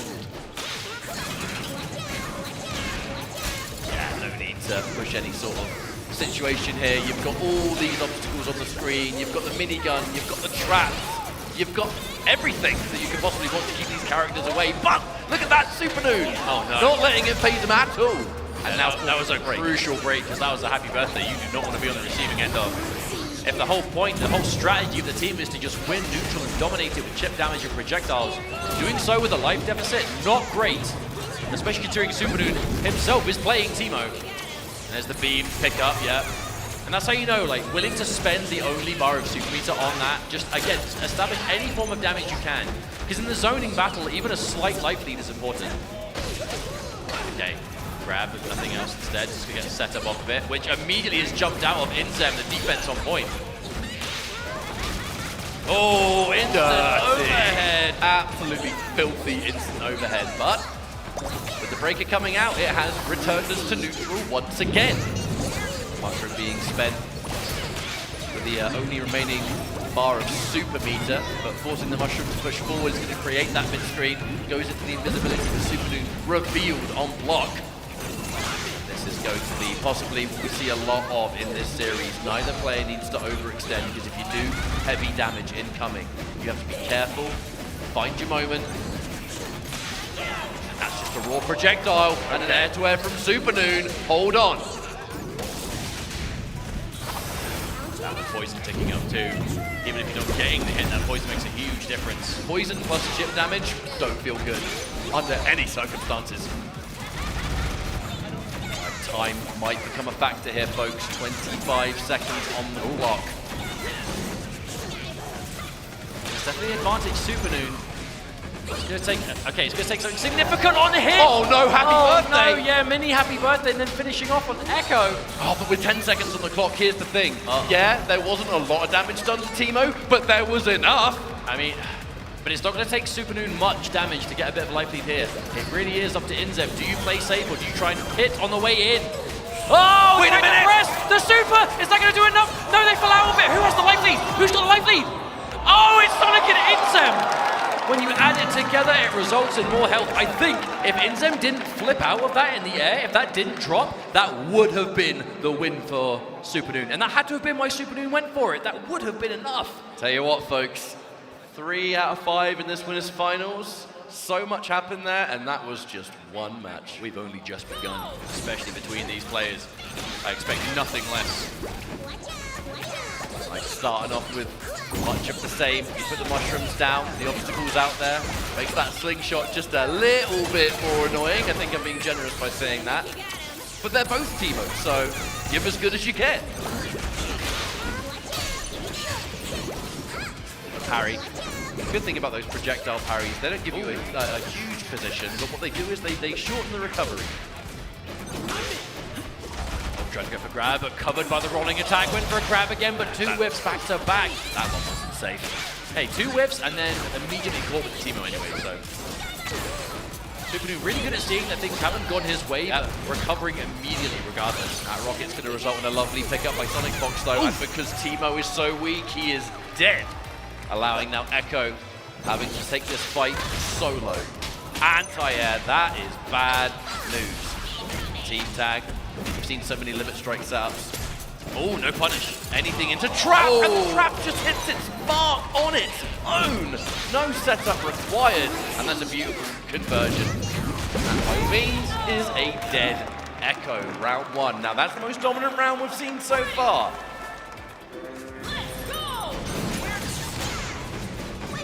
We've seen this duo of Jinx and Teemo between Fox and Zem quite a little bit in the past. We saw this quite often in Combo Breaker top 8.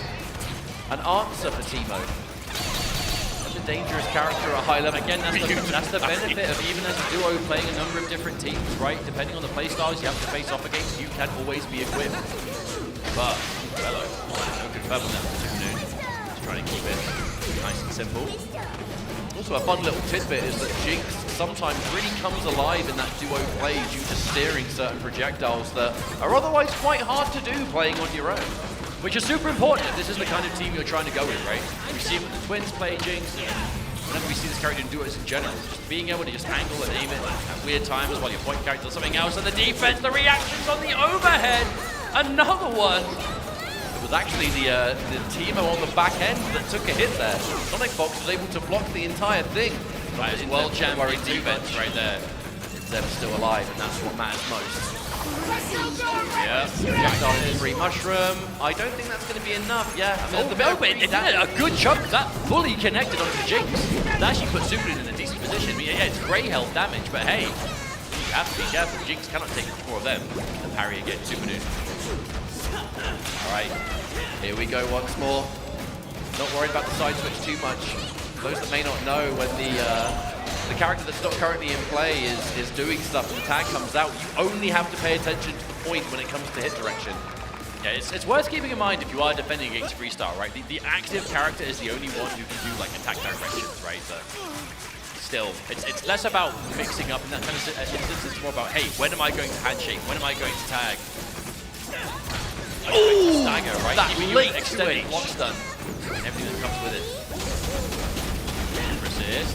Definitely expected that. There's no wonder why Inzem was content to sit there and wait out the inevitable super resist of Teemo once again. Oh my goodness. I was about to talk about the clock. I don't think this is going to make it matter at all, actually. Death from above, said Sonic Fox. 2-0. Mustered one more Grand Finals winner's side, and there you become so hard to come. Yo, who's shooting that at a party boat though? Everyone's there having a good time, and then suddenly, typical Jinx. Oh dear. We're renting the boat crying. Hey, the party's still going. They're not letting it get them down. Game 3, we're starting. Wow, but would this be a 3-0 though? Are we speaking too soon, I think? Let's find out. That is Jinx, the forward throw in the corner, so that's going to be combos forcing out the breaker. Significant life lead now. There's the air-to-air throw, and once again, this damage. Such a simple combo, but man, does it hurt. I mean, again, especially if you're going for this zoning war, it's not about getting huge chunks all the time, but if you can find a good opening, I mean, man, it's going to make your job all the easier. Because the thing is, if you're dealing with this team of Jinx and Teemo, it's chip damage. I mean, it's unavoidable, right? You can't just not get hit by certain projectiles. And Echo's already gone. Poor Teemo on the side of Superdude has a large hill to climb here. Inzem just being an absolute backbone of this team. The tag into Sonic Fox. This is just shy of a perfect, by the way. The only one that's taken a tiny bit of damage is Teemo. But who cares? Oh no, it's Teemo getting hit. He's dead. Sorry, mate. sorry, match point. Sonic Fox and Inze. We have they're on a mission right here, the two. Sonic and Inze, we're seeing just immaculate defense, total neutral control. Oh, they knew a million years ago that projectile was going to hit. What a lovely tag reaction. Oh, parry from range. Oh no, you've lost the meter, now you're losing the health. It just continues. All right, limit strike in the corner, mushroom for Oki, what's the option? The throw tech, it is going to get you out somewhat, but you're taking big taking damage, but you're still minus. I mean, you haven't been hit the yet. defense, dude, gets opened up though! The multi-hitting Teemo! The freestyle nature, man, can only block for so long. Yeah, they're working on a perfect right now catch-up. This is looking bleak for Supernoon. Hasn't got anything to stop this 3-0. You have to do it right now. No damage dealt, a full breaker. Teemo on his lonesome, and the poison, just to add insult to injury. This is looking insurmountable for Supernoon. But how do you avoid the chip? You can't. Okay, there's a super again trying to nullify. Okay, we saw Noon try that before. No, unfortunately missed time, but this time it is going to be good. Bit of free damage on Fox. Okay. Don't manage to get the jump in. Yo, Noon, if you bring this one back, mate. I mean, you've got 60 seconds to do it. Oh, level 3. Okay, wait. You'll land in recovering time, I assume. How low to the ground were you? That's the question. Don't know. Oh, runs away. No! Runs, but not far enough. Poor Teemo trying to get out of the way of the level 3, but could not do it. And there we go. A 3-0 win for the duo of Sonic Fox and Inzem. Grand Finals, winner side guaranteed. That is minimum second place. Tens of thousands of dollars in prize money as well, I might add. Poor old Teemo. Man's little legs could only run so far. That level 3 almost inevitable. Wow. But that was the exact pace of match I wasn't quite expecting. 3-0 Supernoon. Let's not speak too soon. Supernoon. I can't believe yesterday you made a remark about, when we were talking about Chipotle, you made a remark about beat. And I'm like, bro, we're not beating the British allegations. Hey, man. It is what it is. Don't put me on the spot like that. Well, I'll tell you what, folks, we are, I believe, about to conclude whatever's happening here. They're doing a button check just to make sure things are 1000% ready. And when they are, it's going to be Poker versus Akari. According to the schedule, it says this will be a best of 5 as well. So top 4, best of 5, we're getting the big matches to close out the show. So I'm pretty sure, is it normally best of 5 for top 4? Oh, it is best of 5, it's got confirmation. Hell yeah. Okay. That's what I'm talking about. More games. All right, handshake's through. Thanks for your patience, everybody. We're about to get into more 2xKO for the final frontier of EVO 2026.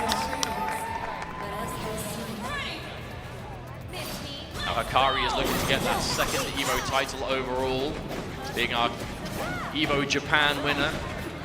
In a game as varied as 2xKO, it's rare that you see a complete and utter mirror match, but whether it's views and character and even order, you're looking at it. Immediately scored there, Hikari. Finds a significant hit. Oh, no, whiff on the break. Oh, no, break into Happy Birthday. That is the worst case scenario. Especially because you're both stuck in. Is Akali going to get taken out by this? Yeah, Akali's gone, and you're continuing the combo on Ari. Oh my word, limit strike. Shroud is out, it is just, okay, hang on, defensive throw at least, back to back. Okay. Super assist. Oh, can't quite find it. Getting clipped again. Damn, is it just me, or was that an instant turnaround on the Ari? I feel like Ari was stripped, just hit twice, and that's it, gone. Oh, wow, actually managed to move back, does Poker, and keep Hikari on the same side. It always looked like Hikari mixed himself off that roll with the parry. You see that? Ouch. Instant parry, and the 2H for the clean punish. That was a pro gamer maneuver if I've ever seen one. Right, Hikari, 1 round up. We're seeing a lot of Shroud and neutrals, right? I think having Ari helps that, because it does kind of just give you that horizontal coverage you need to establish the time, but all in all, very dangerous. And what an anti-air. Instant break coming out from Hikari. And that's just so common, you'll see Akali's do that. Break into just running them down. If you have any sort of like space to work with, she's going to close that distance so quickly with that movement speed. I love that parry, by the way, Hikari. It's the layers that you play at a high level. Oh, I love that. Oh, but still! That setup was disgusting. Small little details there, like the 2H being blocked, knowing that it's going to get special cancelled. Ready for the parry, there's the bait. The side switch as well. Hikari is going to turn this into a perfect position. Right, limit strike, set up, and we meet him with assist. What's the play? Oh my good lord, that one hurt. Super time, let's extend. Yes indeed, oh we got those 3 bars and we're going to spend them. Game 1 goes to Hikari. Hey, Hikari looking like 4th place is not enough. Sight set on that losers finals. Super Noon. The run back from Evo Japan awaits, but it's just 1 game. It's a best of 5, a little extra game. Even though it was a 3-0 in winners finals, does give you that extra time to make those adjustments. It makes all the difference in the world. Straight up, we're running it back. Both Akali in the forefront as well, but it will be Hikari securing that first hit. Limit strike set up, we shroud and we meaty. And we do next the tag just to be a little bit safer. Fantastic reactions are getting away from the command grab at least, but it's not too much at least. Oh, gets hit by the super on the return. Uh-oh, not sure what Poker was looking for there. I mean, everyone knows it will come back, and I'm sure Poker did as well. Maybe he just assumed you could get around it somehow, but you're dead. There's no time to reflect now. Working on a perfect again, it's Hikari. 1 life bar gone. Another just straight up anti-air. Poker, quite an impatient way of trying to get out of that corner. Just wants the instant air dash. And Hikari says, no, you don't. This entire round has just been thorough and absolute denial as Hikari pushes this advantage further. Yo, Ketchup, this is a perfect so far. We're actually going to see the perfect. We're going to see the letters. I mean, it's a tag launch. It's super with Akali. I'm going to assume we will. There it is. Perfect. That is a fantastic way of continuing this lead going, I'll tell you that. And we talk about this as a game of momentum. If you get a perfect, that is the #1 way to achieve it. Akali taking a lot of damage on the back end. Not much to be done if the block strings continue. What can you do to save them? Ooh, I like the challenge though. Ooh, but a big whiff parry from Hikari. I mean, it's a very Hikari thing to attempt though, if you've got that kind of momentum and it looks like, you know, maybe your opponent has a place to kind of swing it back, immediate parry to stop it, but and then the wake up attack. Hikari does not want to slow down and let Poker get the ball rolling. Bit of a delayed button press there.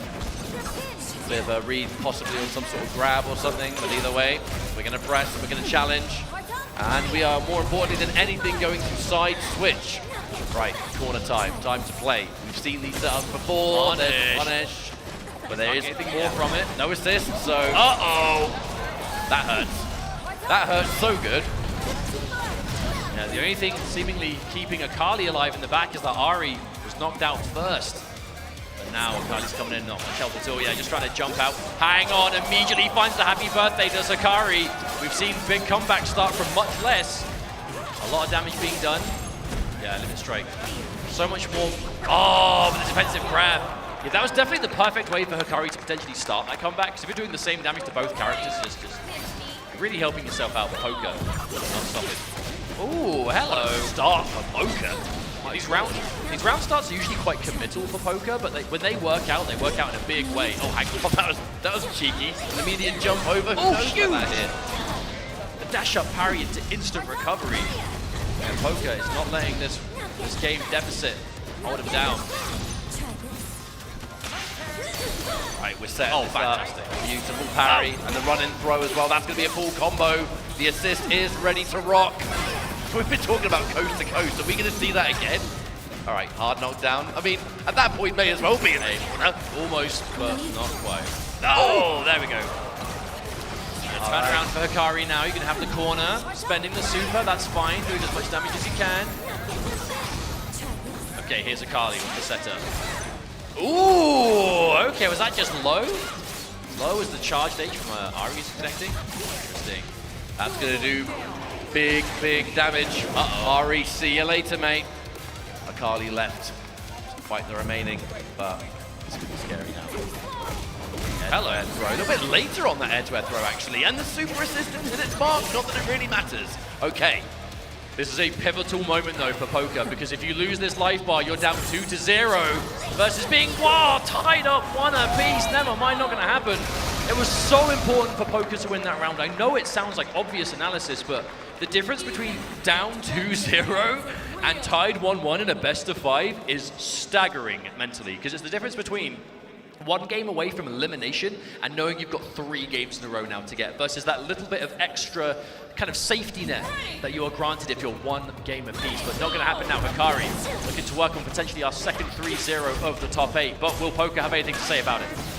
Tell you what, Mustard, everyone knows at this point the mental side of things is the most important aspect of staying on top of. Just because Poker is 2-0 down, if you take it 1 game at a time, you keep your composure.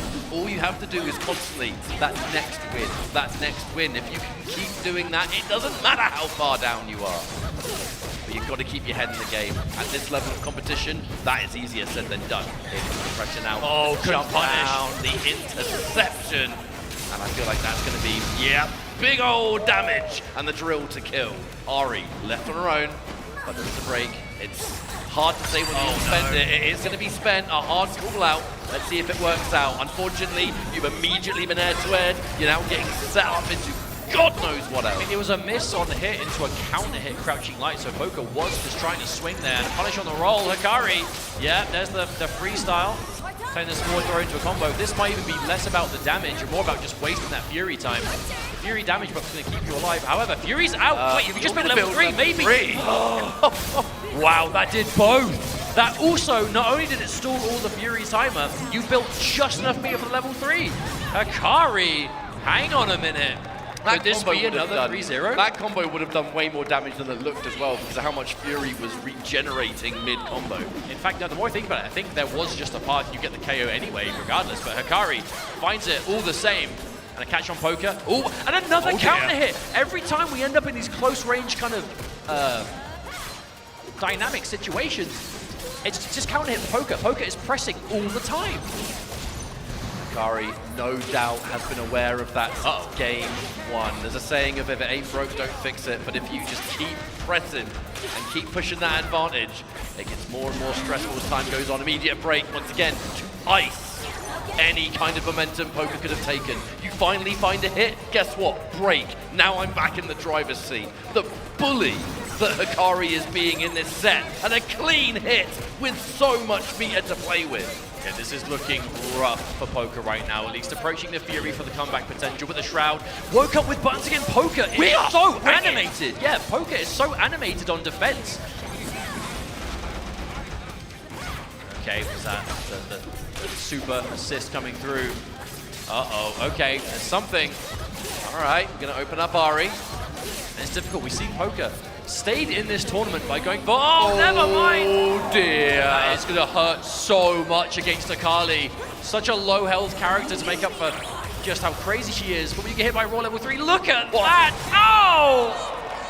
And a dash up light does the job for Hikari with a 3-0 clean sweep over Poker. Yeah, Poker looking very disappointed with that one, but I mean, yeah. You can't blame him. That was a set. You had to win to stay in, but Hikari is just on a momentum spree right now. The mirror match. Lots of respect coming out of here. Give it up for Poker, folks. Second place, 2 knees KO. Second place, Evo Japan. It just seems to be never ending. And you know Supernoon is the kind of player who is more than capable of getting that first. But you have to be more than capable. You have to do it. You have to make it happen. So only one of them can advance. The dreams will be crushed. There's the handshake. All right. We're about to jump in. An absolutely iconic moment. You said it earlier, and we'll say it again. There can only ever be one first ever Evo Vegas champion for a new game, and this tournament has had every world-class player, for the most part, in attendance. Yeah, I mean, it has been as competitive as you would want. Bro, you're looking to be a champion amongst champions in this top 3. Okay, losers finals, here we go. Only a few matches left before we are complete. And unfortunately, only one can go on. It makes me so sad to say, but that really is the truth. The storylines are never ending. Crowd, if you're out there, let's make some noise for our top 3. Supernoon and Hikari now engaged. Bit of a patient start Good defense on both sides. It's all about landing that first critical hit that you can convert from. In this case, we immediately go for our throw. And the driver's seat belongs to Supernoon. Limit strike into setup, the chase down, and the challenge immediately forces the break out of the reigning EVO Japan champion. Oh, huge jump in though. Practically full screen. It's going to give Hikari again this coast-to-coast effect. So much corner carry in this setup.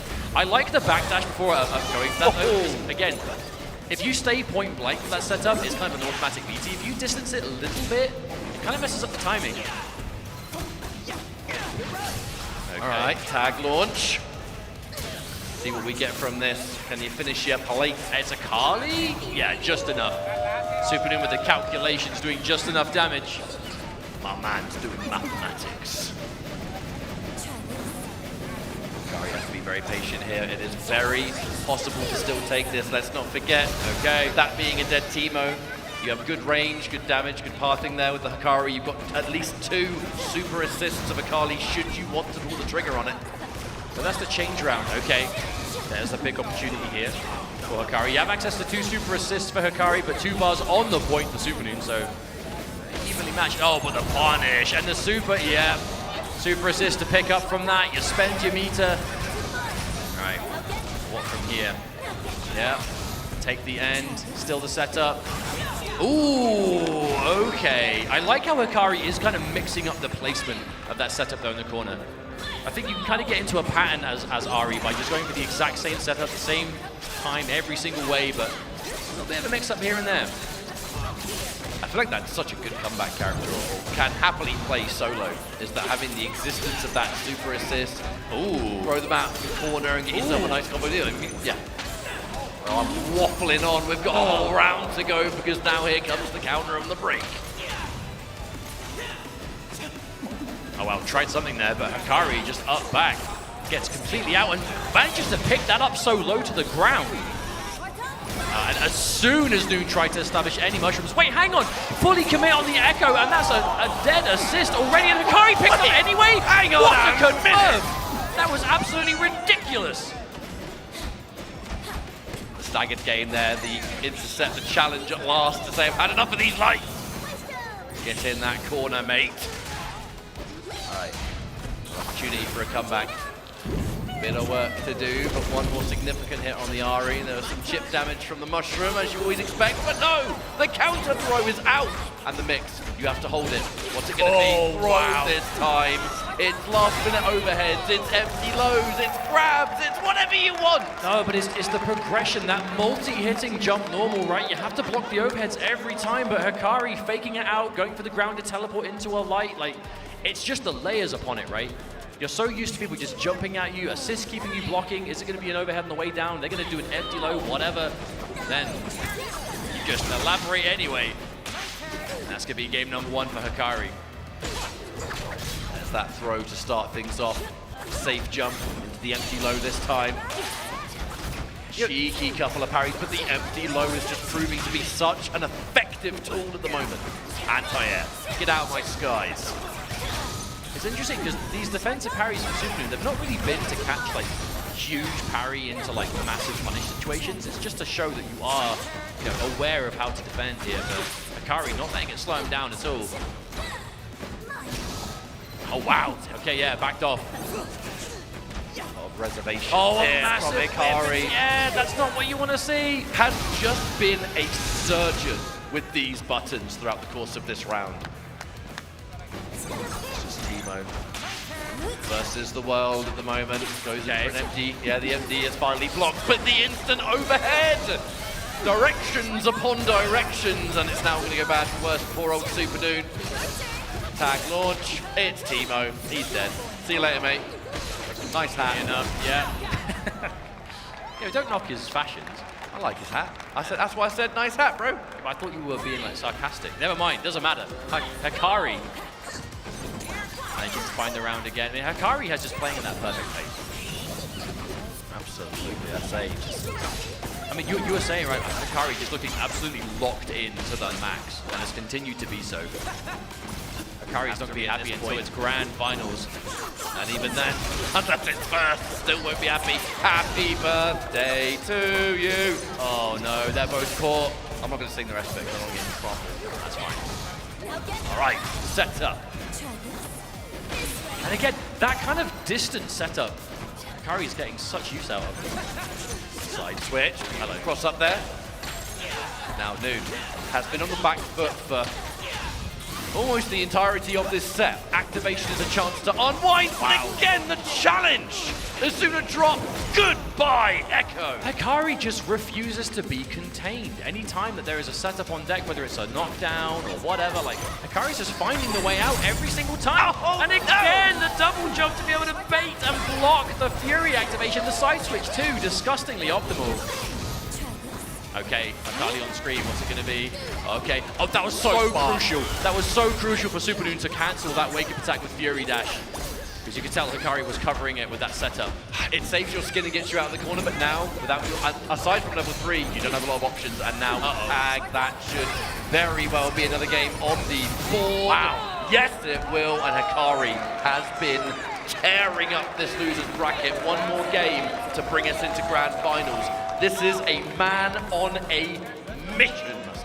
Oh, it's very nearly mission complete, but it isn't yet. 2-0, this is not the result we expected to see, but it's also not the result finalized either. Super Noon is no stranger to the situation, has been 2-0 down in the past. Yo, crowd, I know we got some Super Noon fans out there. You need to lend some strength. Okay, Akari. Unfortunately, this is not the best way the round can start if you are a Super Noon fan. Here comes that super once more. We knock down, we mix the break, keep that character alive at all costs. Lands in time, yeah, keeps it safe at least. Really trying to squeeze out that extra damage on Teemo. Did you see that? Yeah. Honestly, it's the use of handshakes that I think really has just kept Akari one step ahead in this entire top 8.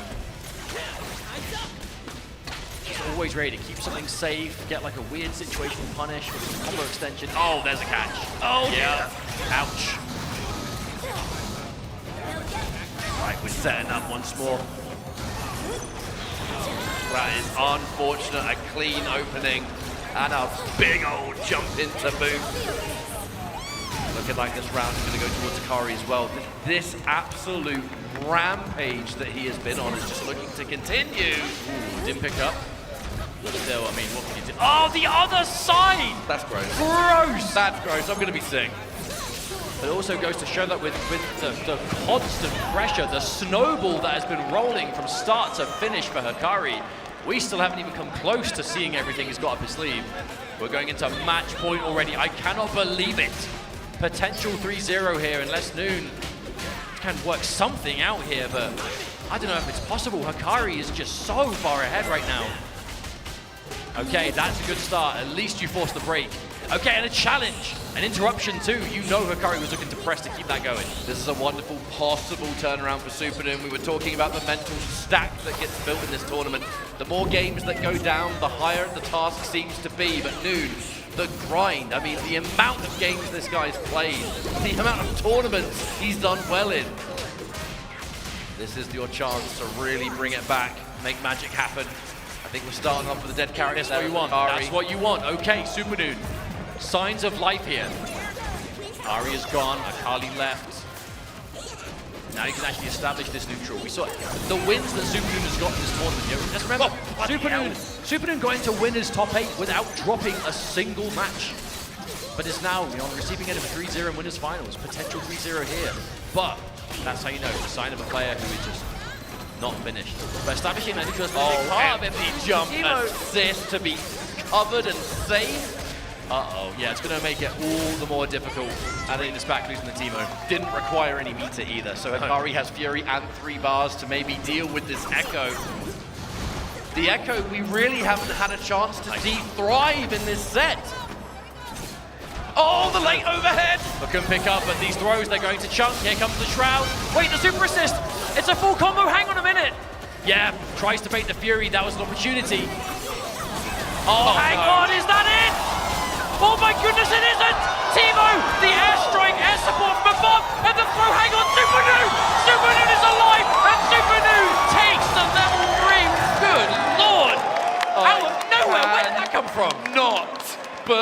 that happen? That was looking like all she wrote. But Super Noon, so focused. And it would be the Echo in the love. The most desperate of times, Super Noon manages to dig deep and find the ultimate clutch.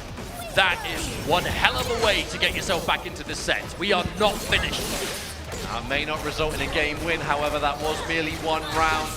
You still have to get through this and then some, but what's on your mind to keep you rolling? At the risk of an entire happy birthday there, the instant break to shut it down. That will be a little bit of bonus damage on Teemo. Now Echo, the one eating the punishment. Always have to ask, what is the play going to be? There are so many layers to this mix, especially when you add Akali to the mix. Oh, the advance. What a challenge from Super Noon. The clutch little dash under, the side switch, the execution. Good block on the overhead. The reactions here. Again, the bait on that 2-8. Jumped in the air long enough to get you to press, and it's kunai time. Yeah, goodbye. We've seen this once or twice. And Super Noon again forced into a desperate situation here. Approaching the Fury, but Hikari immediately moving in. The scary position and that forward throw. Creates what could be the beginning of the end here for Super Noon. Hikari is absolutely looking to finish the job and will do the handshake to conclude this set. And now we are down to one more set. Arguably, well, I say arguably, at this point, it's hard to deny, the best duo in the game in Sonic Fox and Inzem, and maybe the best solo player in Hikari. Does it get any better than this to showcase what high-level 2xKO is all about? While we get set up and they're getting their buttons checked and we prepare for the last time of this 2xKO top 8, you lovely people in the crowd, if you like Hikari, let them know right now! Yeah, a stare down. Who's got Sonic Fox and Inzem? Yeah, the intensity on stage. It all comes down to this. Grand Finals, one more match to decide who is the best 2xKO competitor on planet Earth. The best duo and the best solo. A perfect story. Look at this rambling crowd we have. The Red Bull best seats in the house. They really do look like some nice seats, I can't lie to you. What a morning. You're making this jet-lagged British man very happy. Oh, but honestly, as I was saying before, the intensity shown on stage, these competitors, it means so much to them, and they are both so close, they can taste it. One mere set away from being crowned world champion, and is this it? Here we go! Done?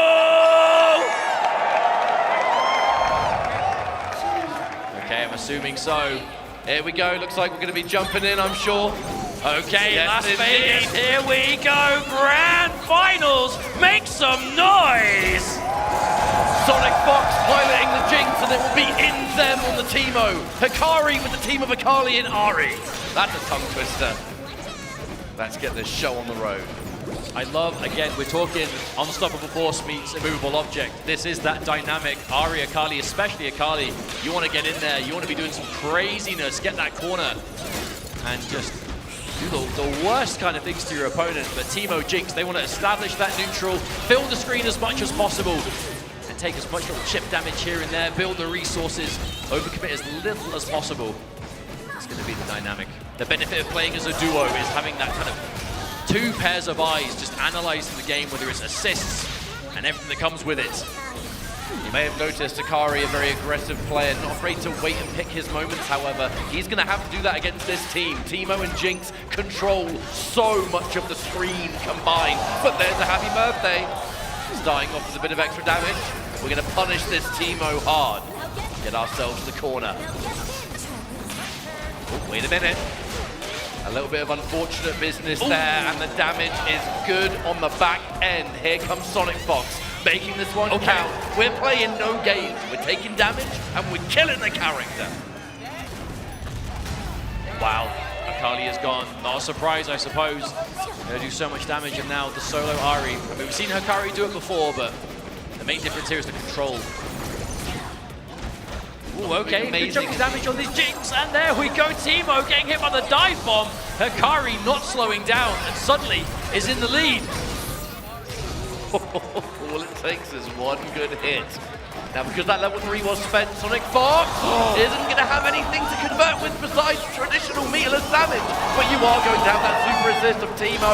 Does a lot of combo gravity though, the hit stun decay. Uh-oh. There it is again. Oh, wow. Okay, I love that choice. Just sniping Teemo out of the air, putting a stop to that super assist. Oh, calls out that Sonic is going to be blocking with a grab. And there we go. Hikari. What a choice.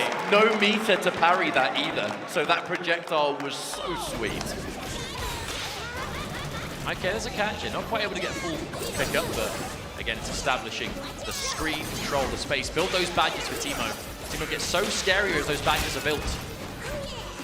Went for a cheeky grab there. Hikari with a jump back though, but the message is clear, not afraid to enforce it. But on the other side, here comes Hikari.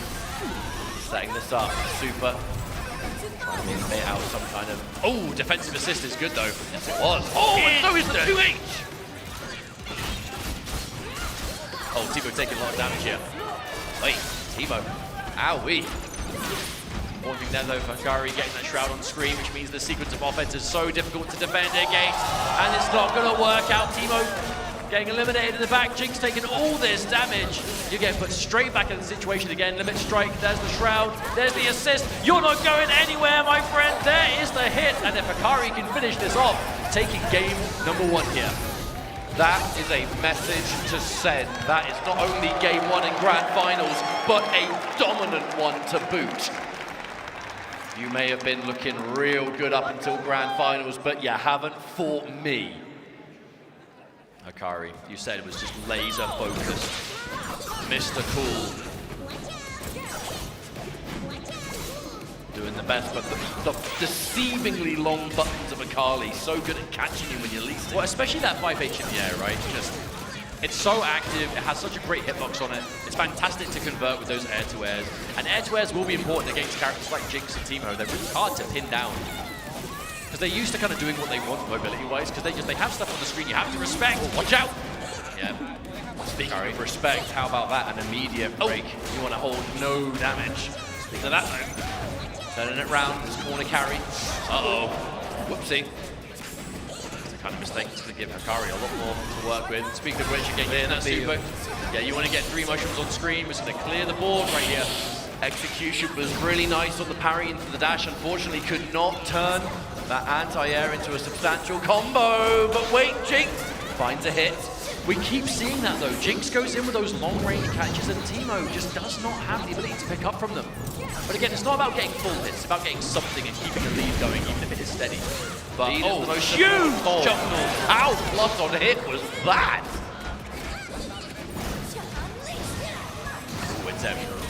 The air dash perhaps. Notice again, super. Neutralizes any projectiles on the board, creates a bit of real estate there for Hikari, who is now using that Akali to enforce the advantage. Good block on the low, the tag, fighting back, and Akali taking heavy damage from that Jinx.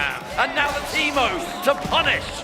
Damn, it felt like Akali just body blocked that entire sequence, but then Teemo found the hit on Ahri anyway. Finish this combo, which you can, yeah, doesn't have to spend Barb. In fact, builds more meat to the limit strike end. Much more what you would receive at Inzem. Right, has to be a really patient game. Just avoid as much damage as possible. We have 20 seconds on the clock. Oh dear. I fear this combo is going to take a good chunk of time, and Teemo is going to take decent damage as well.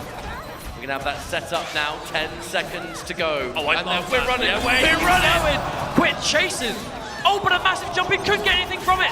Wait a minute! Wait, Teemo getting hit in the back. Even if this goes to timeout, Teemo getting hit means the timeout's going to be good for Hikari. Wait a minute! No! Wait, no.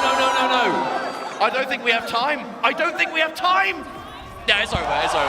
Oh my goodness. It does not function like your standard super, your standard level 3. It comes out, but then it does not interrupt the game in any way. The fact that, again with that activated, Hikari was just going for as much chip as possible. all because Teemo got hit in the back. How quickly the pendulum can shift in 2x KO. I think that's why Hikari was just dedicated to the level 3 on block. He must have absolutely known there's nothing you can do that is actually going to take enough damage for me to not win this. But what a decision to make, right? In the heat of the moment, it could backfire, but that's the knowledge, that pro-level knowledge. And look at this. Again, the momentum just does not stop Hikari. Fearless. Fearless, Mustard. That's the word to use here. But opting to keep the break, so that they're saving it for a potential Sonic Fox comeback. The Fury is going to be ready. Jinx, I know I've said this before, but is a fantastic comeback character. Does have the tools, but has to pop that Fury immediately, however. And Hikari with 2 may as well be full life characters. We continue to press. We tag and we mix. Beautiful push block as well. Good awareness there from Inzem. Just because you are down and out does not mean you cannot interact and save your duo partner. The thing is though, Sonic Fox is, okay, there's the airstrike. No, was out of it. Okay, was able to stay alive, but basically got nothing off of that Fury activation. So now this is going to be much more of an honest comeback. Comeback that is still possible. There's the airstrike once again. Oh wow, Carly just took a lot of that anti-air. Yep, and just like that, Ari is gone. We're now 1 character apiece, but Hikari is sitting on lots of meter and access to Fury. That's what frightens me. Fury in level 3, 4. The Fury's been popped. We have dash cancels available. The first one's going to get executed. Defensive Teemo into the throw that was beautifully teched by Hikari. Sonic Fox does manage to find a hit. However, what are we going to do now? We're going to set up. We're going to create that distance. We're going to try and waste that Fury time. The next hit, by all means, should win the game. 2 level 3s. Wow, Sonic Fox, the patience just holding down back. But here comes Teemo. Wait a minute, is this going to pick up? Wait, no way. It might No not. way. It might not. It does! What a confirm! Inzem with the clutch super assist and Sonic Fox with the instant pickup on the level 3. That looked like a frame 1 hit confirm. You barely had time to even see that Teemo was there. Yo, that was duo play right there. That's what that was. Oh, that is absolute synergy. And then some. Look at what they're working with now. Off the back of that, it's Hikari on the back foot, getting mixed in the corner. All of this chip damage, goodness. the poison. It doesn't even matter that you're not getting hit. Oh, that was a devious amount of chip damage, but Hikari does manage to find a hit. Akali took a beating, but at least has loads of great life to get back. What are we doing from this? Bit of a frame kill into setup. Interrupts that now. Teemo on the back end, Inzem taking some pretty heavy damage, down to about 3rd life remaining. Now Sonic Fox though, the defense is just absolutely rock solid, cannot be opened up. You trying these overheads, you trying these empty lows, nothing's gonna work. All you can do is throw. But by the time the throw comes out, there's no assist to make it mean anything. Hey, but this is the important thing. You can defend all that till the cows come home. If you still get opened up eventually, they're still achieving the same thing. And now Hikari very much still in the driver's seat. Can't extend from this though, unfortunately. Now it's Inzem, who also has fantastic defense, but Jinx will take a lot of damage here. Inzem getting opened up, and Sonic Fox now has to do another Jinx comeback scenario, but with a lot less to work with. You've got the meter, sure, but not the health, which is the most important meter of all. Hikari, 2-0, wait a minute. 1 game away from a bracket reset. Yo, crowd, do you reckon we're getting a reset here? Maybe. They do have a good amount of believers. They seem like believers to me. Indeed. But hey, 2-0 deficit, it's still advantage. You know, Sonic Fox and Inzem, in the grand scheme of things, they are still ahead in the set, right? They can afford to be sent to losers. All that will happen is a reset at 0-0. So Hikari still has work to do, but what a way of doing it.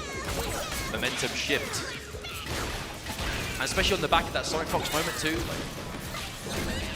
All right. Unshakable. That was a lovely little pickup there. I can't lie. And the fearless wake up from Hikari. Ooh, just in time. I really wasn't sure it would actually see going underneath there, but either way, bit of a turnaround here. You may be almost dead, but as long as you're able to press those buttons and tag, you can still make magic things happen, especially if you put them in the corner. But we are creating obstacles. Level 1. Yeah, tries to blow up all the small mushrooms. Obviously, the big one's going to go through, but... Well, here comes to Carly. On the back end of it, empty low has been the magic choice for Hikari all top 8 long. It's so hard to see. Yep, here comes Akali. We see this usual flop. Yeah, keeping it as simple as possible. Spend the meter, get rid of the Jinx, and now Teemo stuck solo. But man, this is what we were expecting to see from Akali. Got sent into losers of approaching that top 24 territory and has just been possessed ever since. The mission is there. Teemo just sitting in the shroud and like shaking the block animation. That's so sad. I mean, we're taking a lot of damage too. The super assist. Oh no! Wow. Absolutely shut down. And that's it. Tag launch. Wow. Charge. And thank you very much. Bring me into a reset point, says Hikari. 1 round to go. Do we see the reset? Or are the duo going to bring it back? You're saying before, Hikari, no stranger to this situation in general at high level. But the absolute comfort. Hikari has been so set in his ways. The defense has been impeccable. The patience in neutral, just looking for that one moment and, my word, just running away with it.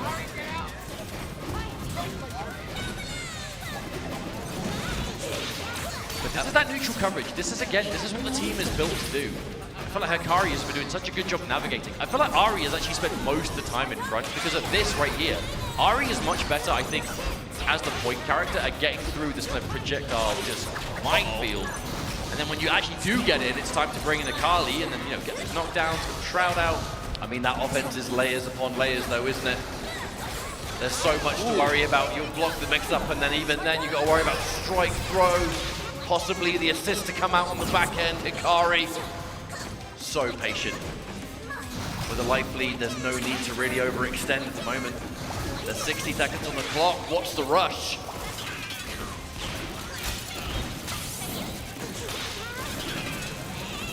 Oh wow, Inzem actually choosing to go completely in. Practically running down from full screen.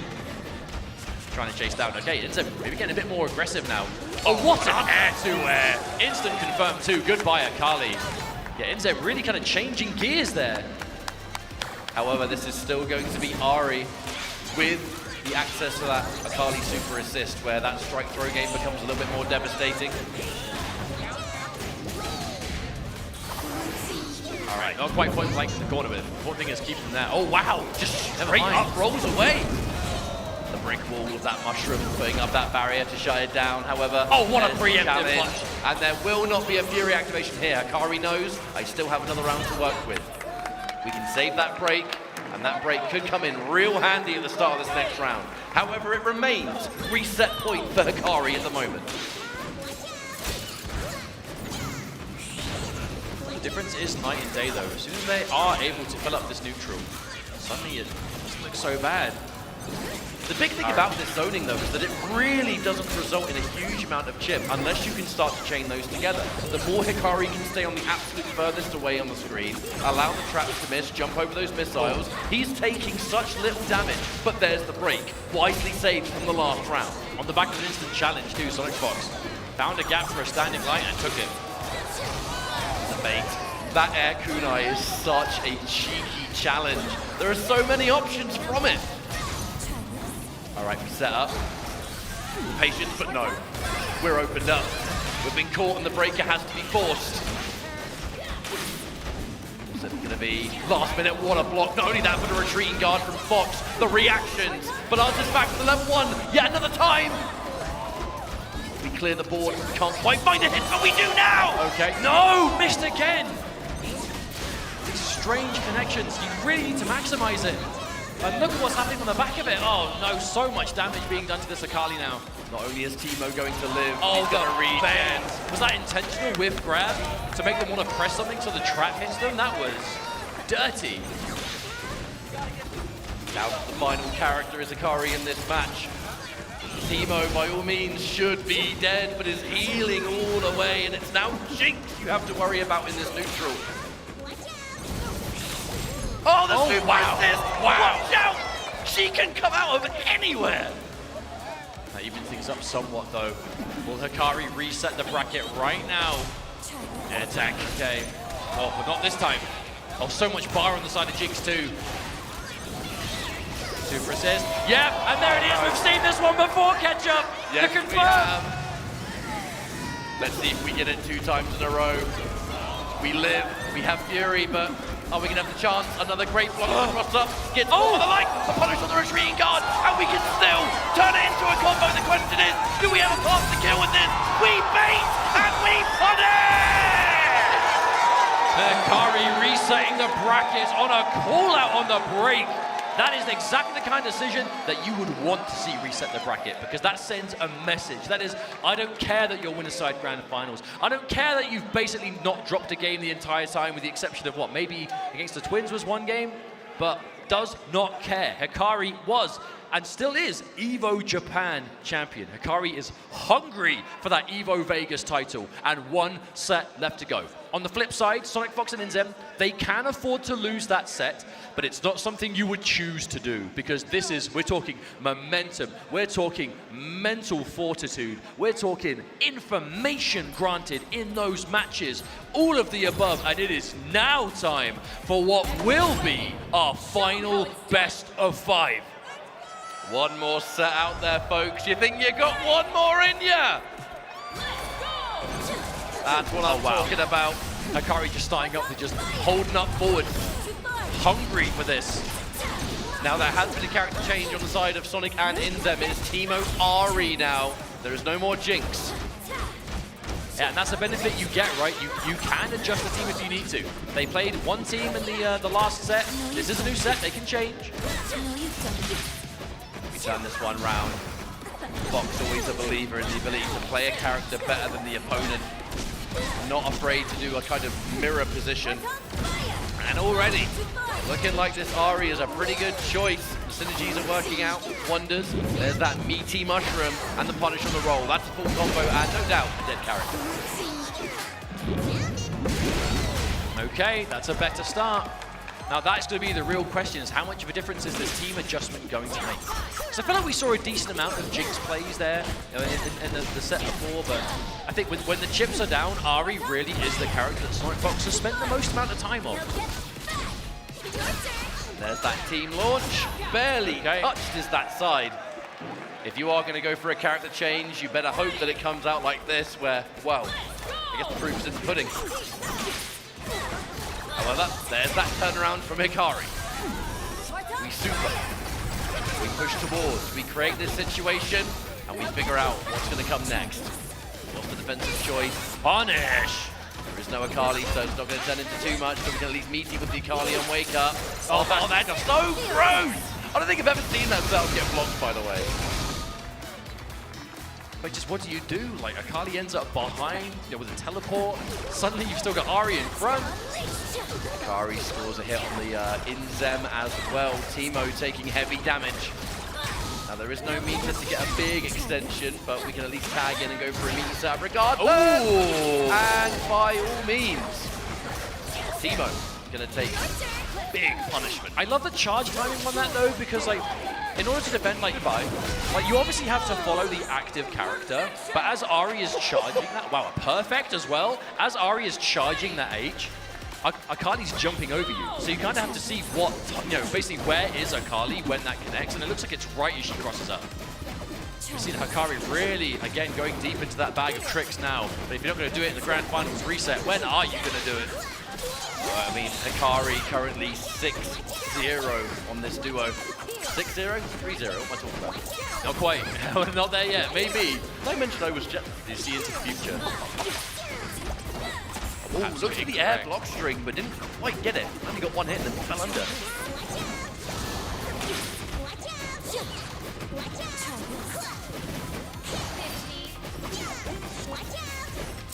Way more shades of previous games where you just let content sit there, let it happen. Yeah, we've seen Hikari do this in general against like other Teemos, especially with the Akali out. You don't want to be impatient. The worst thing you can do against these kind of projectile characters is just rush your way in too much. Don't get me wrong, every now and then you might be able to find a gap to kind of close that distance, but by and large, if you are too impatient, that's what they want you to do. They're almost daring you. Come on, make a mistake. I mean, as you can clearly see too, those Kunos do a wonderful job of just covering the mushrooms and getting more than one. And then you've got the Ari at the same time. This team's so good at fighting Teemo. It's going to be, maybe try to bait an instant air dash perhaps, some sort of forward advance, too far away. There and hold respect. Not a huge amount of round left to go. Ari will be taking damage in the back, but it's Kali able to punish should there be an overextension. Man, Hikari blocking everything though. The defense has been immaculate. Yeah, still Hikari will not get opened up. Another block. Oh, but again, instant break. It's only a matter of time. That was a lot of block string though, because now 20 seconds on the clock, and with this combo, it's going to get very difficult for Hikari to win this game. They just build the super though, going to spend it straight away. We bring in Timo. But look at how long these combos are taking, Mustard. Does Hikari even have time to win this? No, that's definitely it. This is going to take out Ari. There is just not enough time in the game. This will be a timeout victory to the duo. Yeah, put the mushroom up, make sure. Oh, run straight through it with the throw. I mean, even if that connected you, what can you do? There is nothing. And the timeout win goes to Sonic and Inzem. The character change making quite a difference here. A game on the board. It was a very convincing 3-0. But I guess therein lies the problem, right? If you are willing to play a very slow-paced game in the neutral, when you finally do start getting the ball rolling a little bit, you're going to have less time to play with, which might work out in your favor, as we saw earlier in the top 8, or it might not, and you'll lose the game on the back of it. In this top 8, it's historically proven to be in the favor of Hikari. That was the first time it kind of worked against, but risking that happening beats being overzealous and just getting caught in the neutral and then dying anyway. But there's patience on display. Many people out there say they believe Inzem to be the #1 teamo out there, and then you've got Fox with the capitalization, the reaction, the perfect team. Honestly, what a scary duo. That's why they've gone up in this, right? They're going wow, pretty straightforward, one-sided set, free reset, but definitely not the case now. Nice change. So, considering how many times we see that roll punished, we do still see a lot of players opt to go for it. You have to not be afraid to make these decisions. Oh, wow, recognized it was too far away. Like that from Hikari. But again, defense has really been the aim of the game here, but no, opened up. Oh, but couldn't get more off it. The parry. Immediately cancels recovery and lets you continue blocking, shuts down some plus frames, shuts down Inzem's defense though, the blocking has been so good. But you have to wonder, how long can you block? I mean, pretty darn long. We're putting that to the test at the moment because Inzem still refuses to get hit. The defense! Still finds it in the push block. It always comes down to a grab, but when there is no assist, so who cares? Now, unfortunately, you do care. Man, I've got to say though, kudos to the blocking there. It's clearly willing to kind of take the throws in the instance, but when you're against a character who's threatening constant air dashes or just quick overhead options in the air, empty lows, assists, like dynamic timing. That's the thing, you're not just looking for the throw, you're looking for the cooldown. If there is no assist available, then the throw is just the lesser of two evils, or a million evils. Big pick up there, another. The super assists from Inzem have been the most clutch thing. No, they have all been so good. There it is again! Oh, that's a catch! It's not only that Inzem is always ready with the perfect timing, it's that Sonic's always ready for it to connect! Oh, wow, and one round up again. Potentially threatening a 2-0 here. Inzem has just been a master when it comes to defense. Even if Inzem's not alive, the perfect timing to go for those assists is just inspirational. All right, starting things off with a grab. That's going to create a good situation. Whoa, that was delicious. And we still have more combo to go. All right, we side switch, we mix, we freestyle in. There's the handshakes. Akali must stay alive.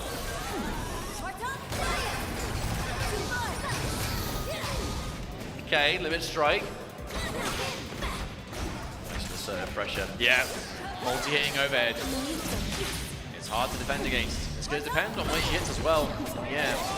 Ooh! Started the combo on Timo and finished it on Ari. When you see someone start a combo on one character and then anti-air the other one by like cancelling, it's just the biggest flex. You know they're calling out, you're going to go in from that punish, right? Yeah. Ooh, going to trade? Yeah, we do. Nullification. Ooh, okay, Inzem comes in with the save. And the side switch, which is big when you've got Ari on the end. Set up. Yeah. Once more. Keep it simple. But just the low on its own. No need to overcomplicate things there with Sonic Fox.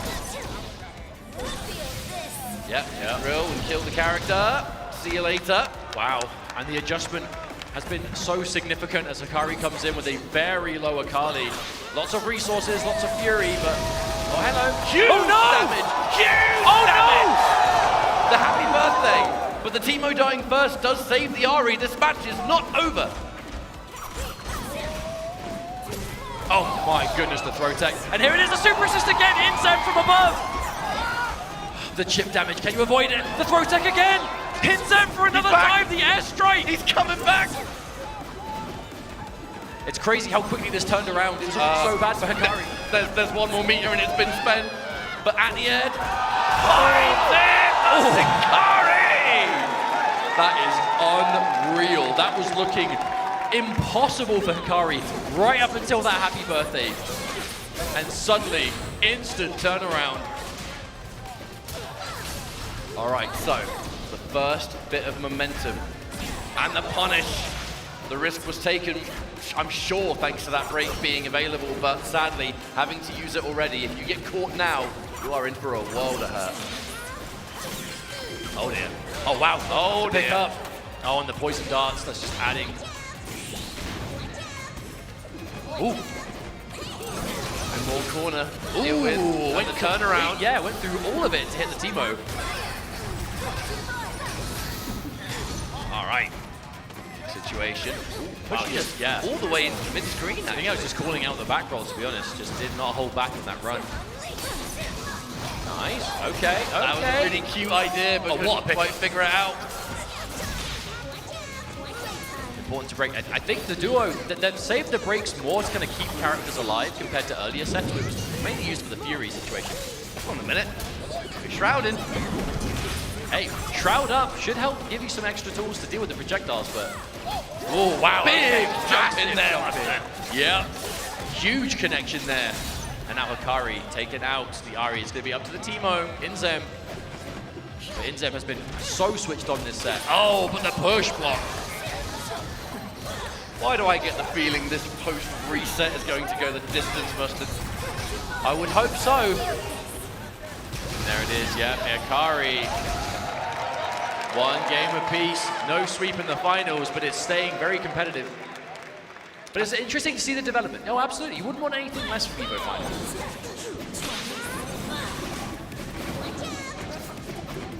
That's what you want. They've made a massive character adjustment here, going back to the Teemo Ahri. This is the team we've seen the most on, overall, to be honest.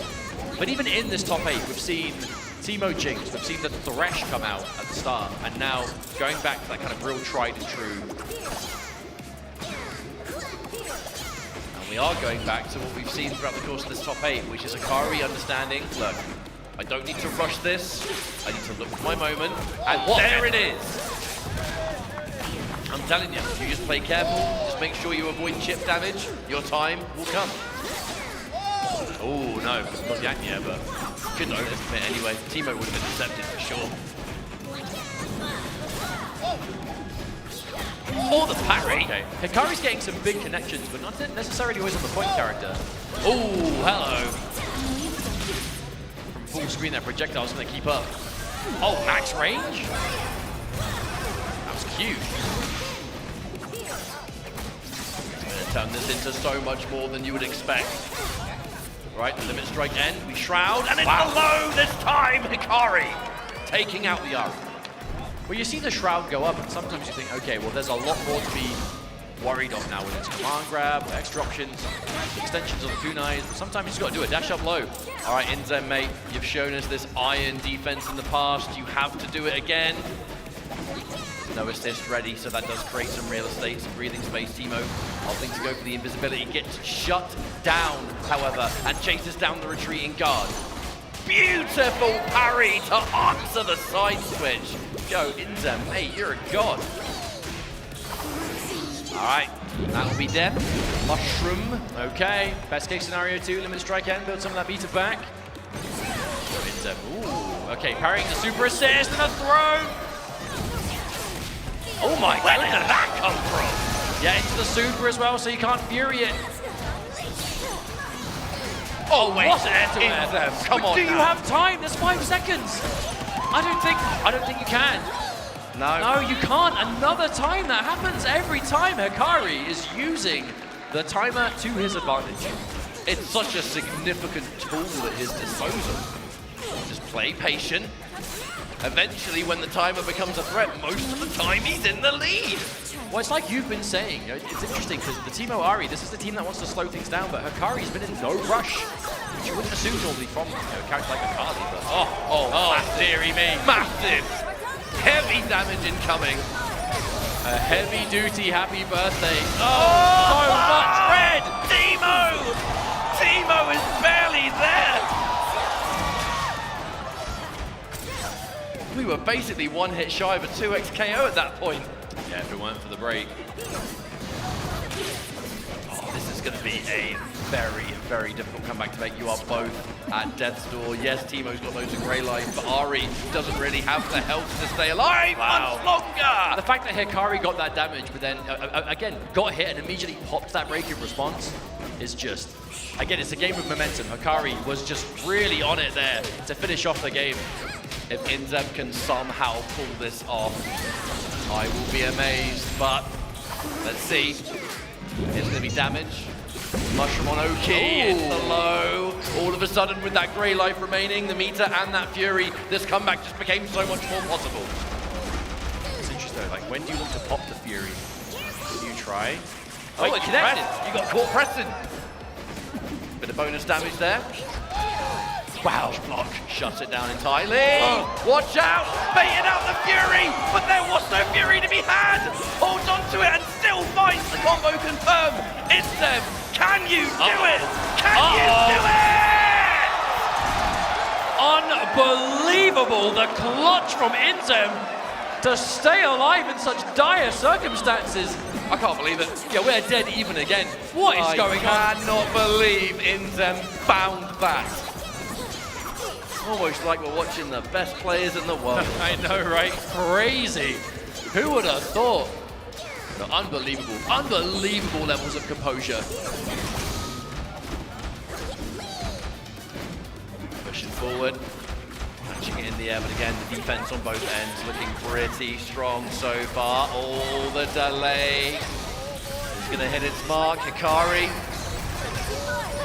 So hard to say who has the lead, right? Because by the set, we're completely split down the middle, but after that last round's comeback, expect the unexpected forever. The delay into the grab, and now empty low. The break, way more important to keep the character alive, but no! We're gonna take it out anyway, and now Ari, you're next! Whoa! This is going from bad to worse this round. Hikari on the verge of being up 2-1. You say on the verge, I say inevitable. Yeah, Azuna drop. Thank you very much. And one step closer, we creep slowly but surely to the end of this tournament, Hikari. But, I mean, by no means are we done. It is not over until it's over. I know it's a saying that's been said many times, but it really is true here.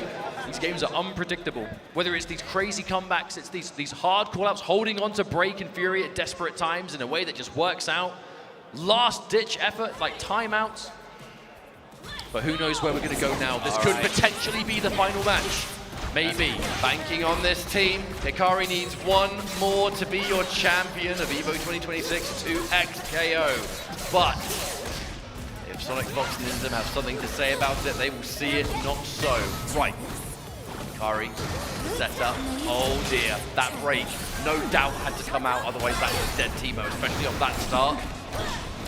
Sonic Fox fighting back. Remember folks, post-reset they've changed team.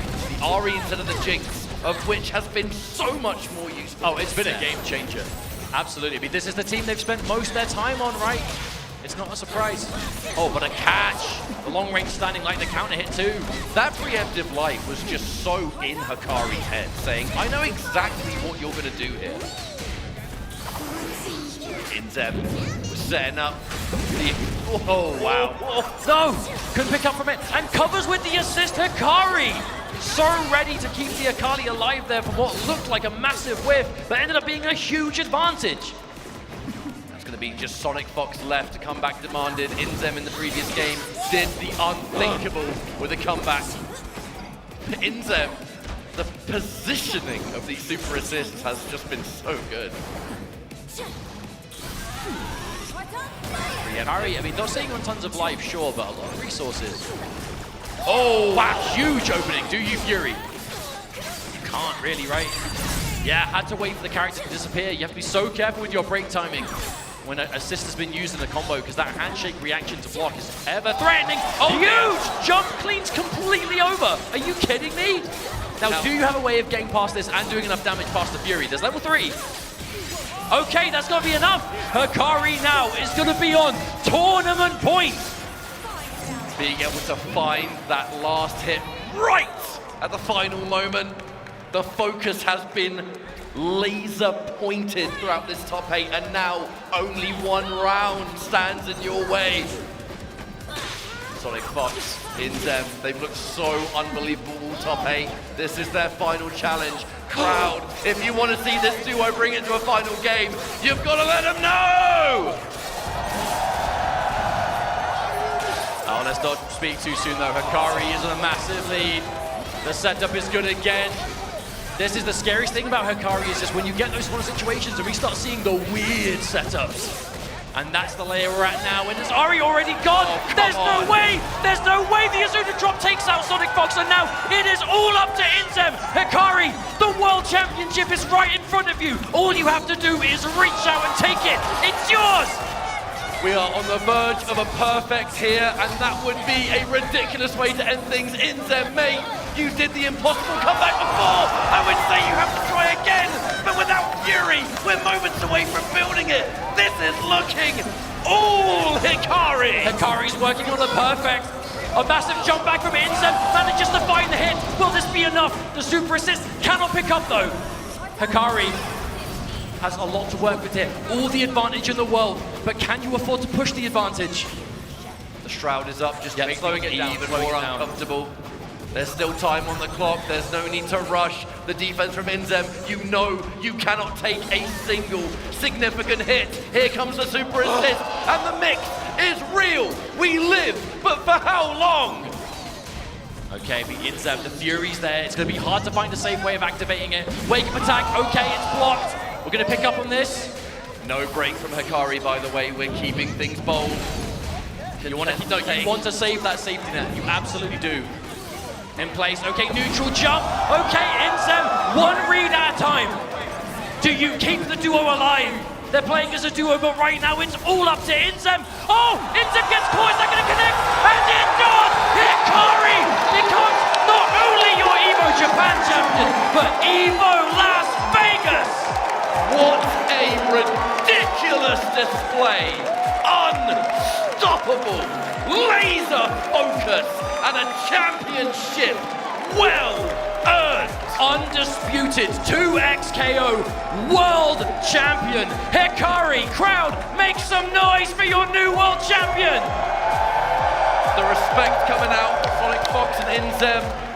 The second place finish, you know they were gunning for that #1. But man, the level of play in this game is so close. Yet when it counts the most, it's Hikari. Consistency.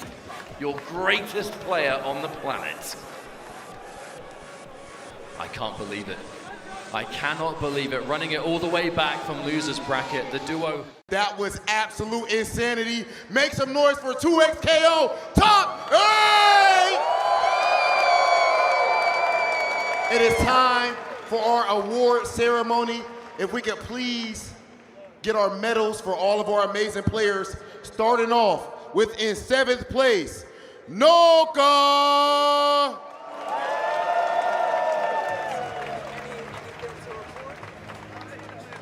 Also in 7th place, Global.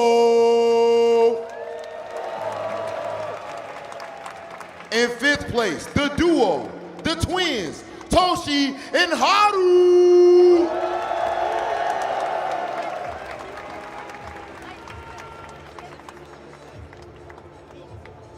In 5th place, the young phenom, Bleed.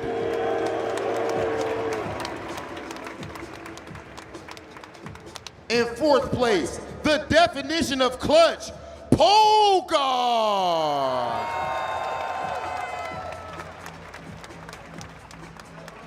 In third place, the legend himself, Super Noon. In second place, legendary duo, Sonic Fox and Izu.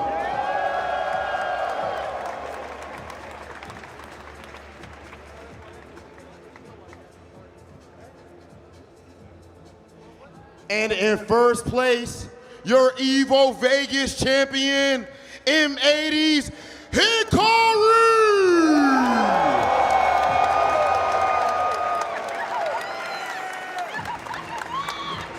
An absolutely phenomenal top 8. And for our top 3 competitors, we definitely have something special from Vermillo. Gold, silver, and bronze sticks. And look, they actually make sure to have 2 of them for our duo. Ladies and gentlemen, our top 8, absolutely phenomenal. One more time, put your hands together for the 2XKO top 8!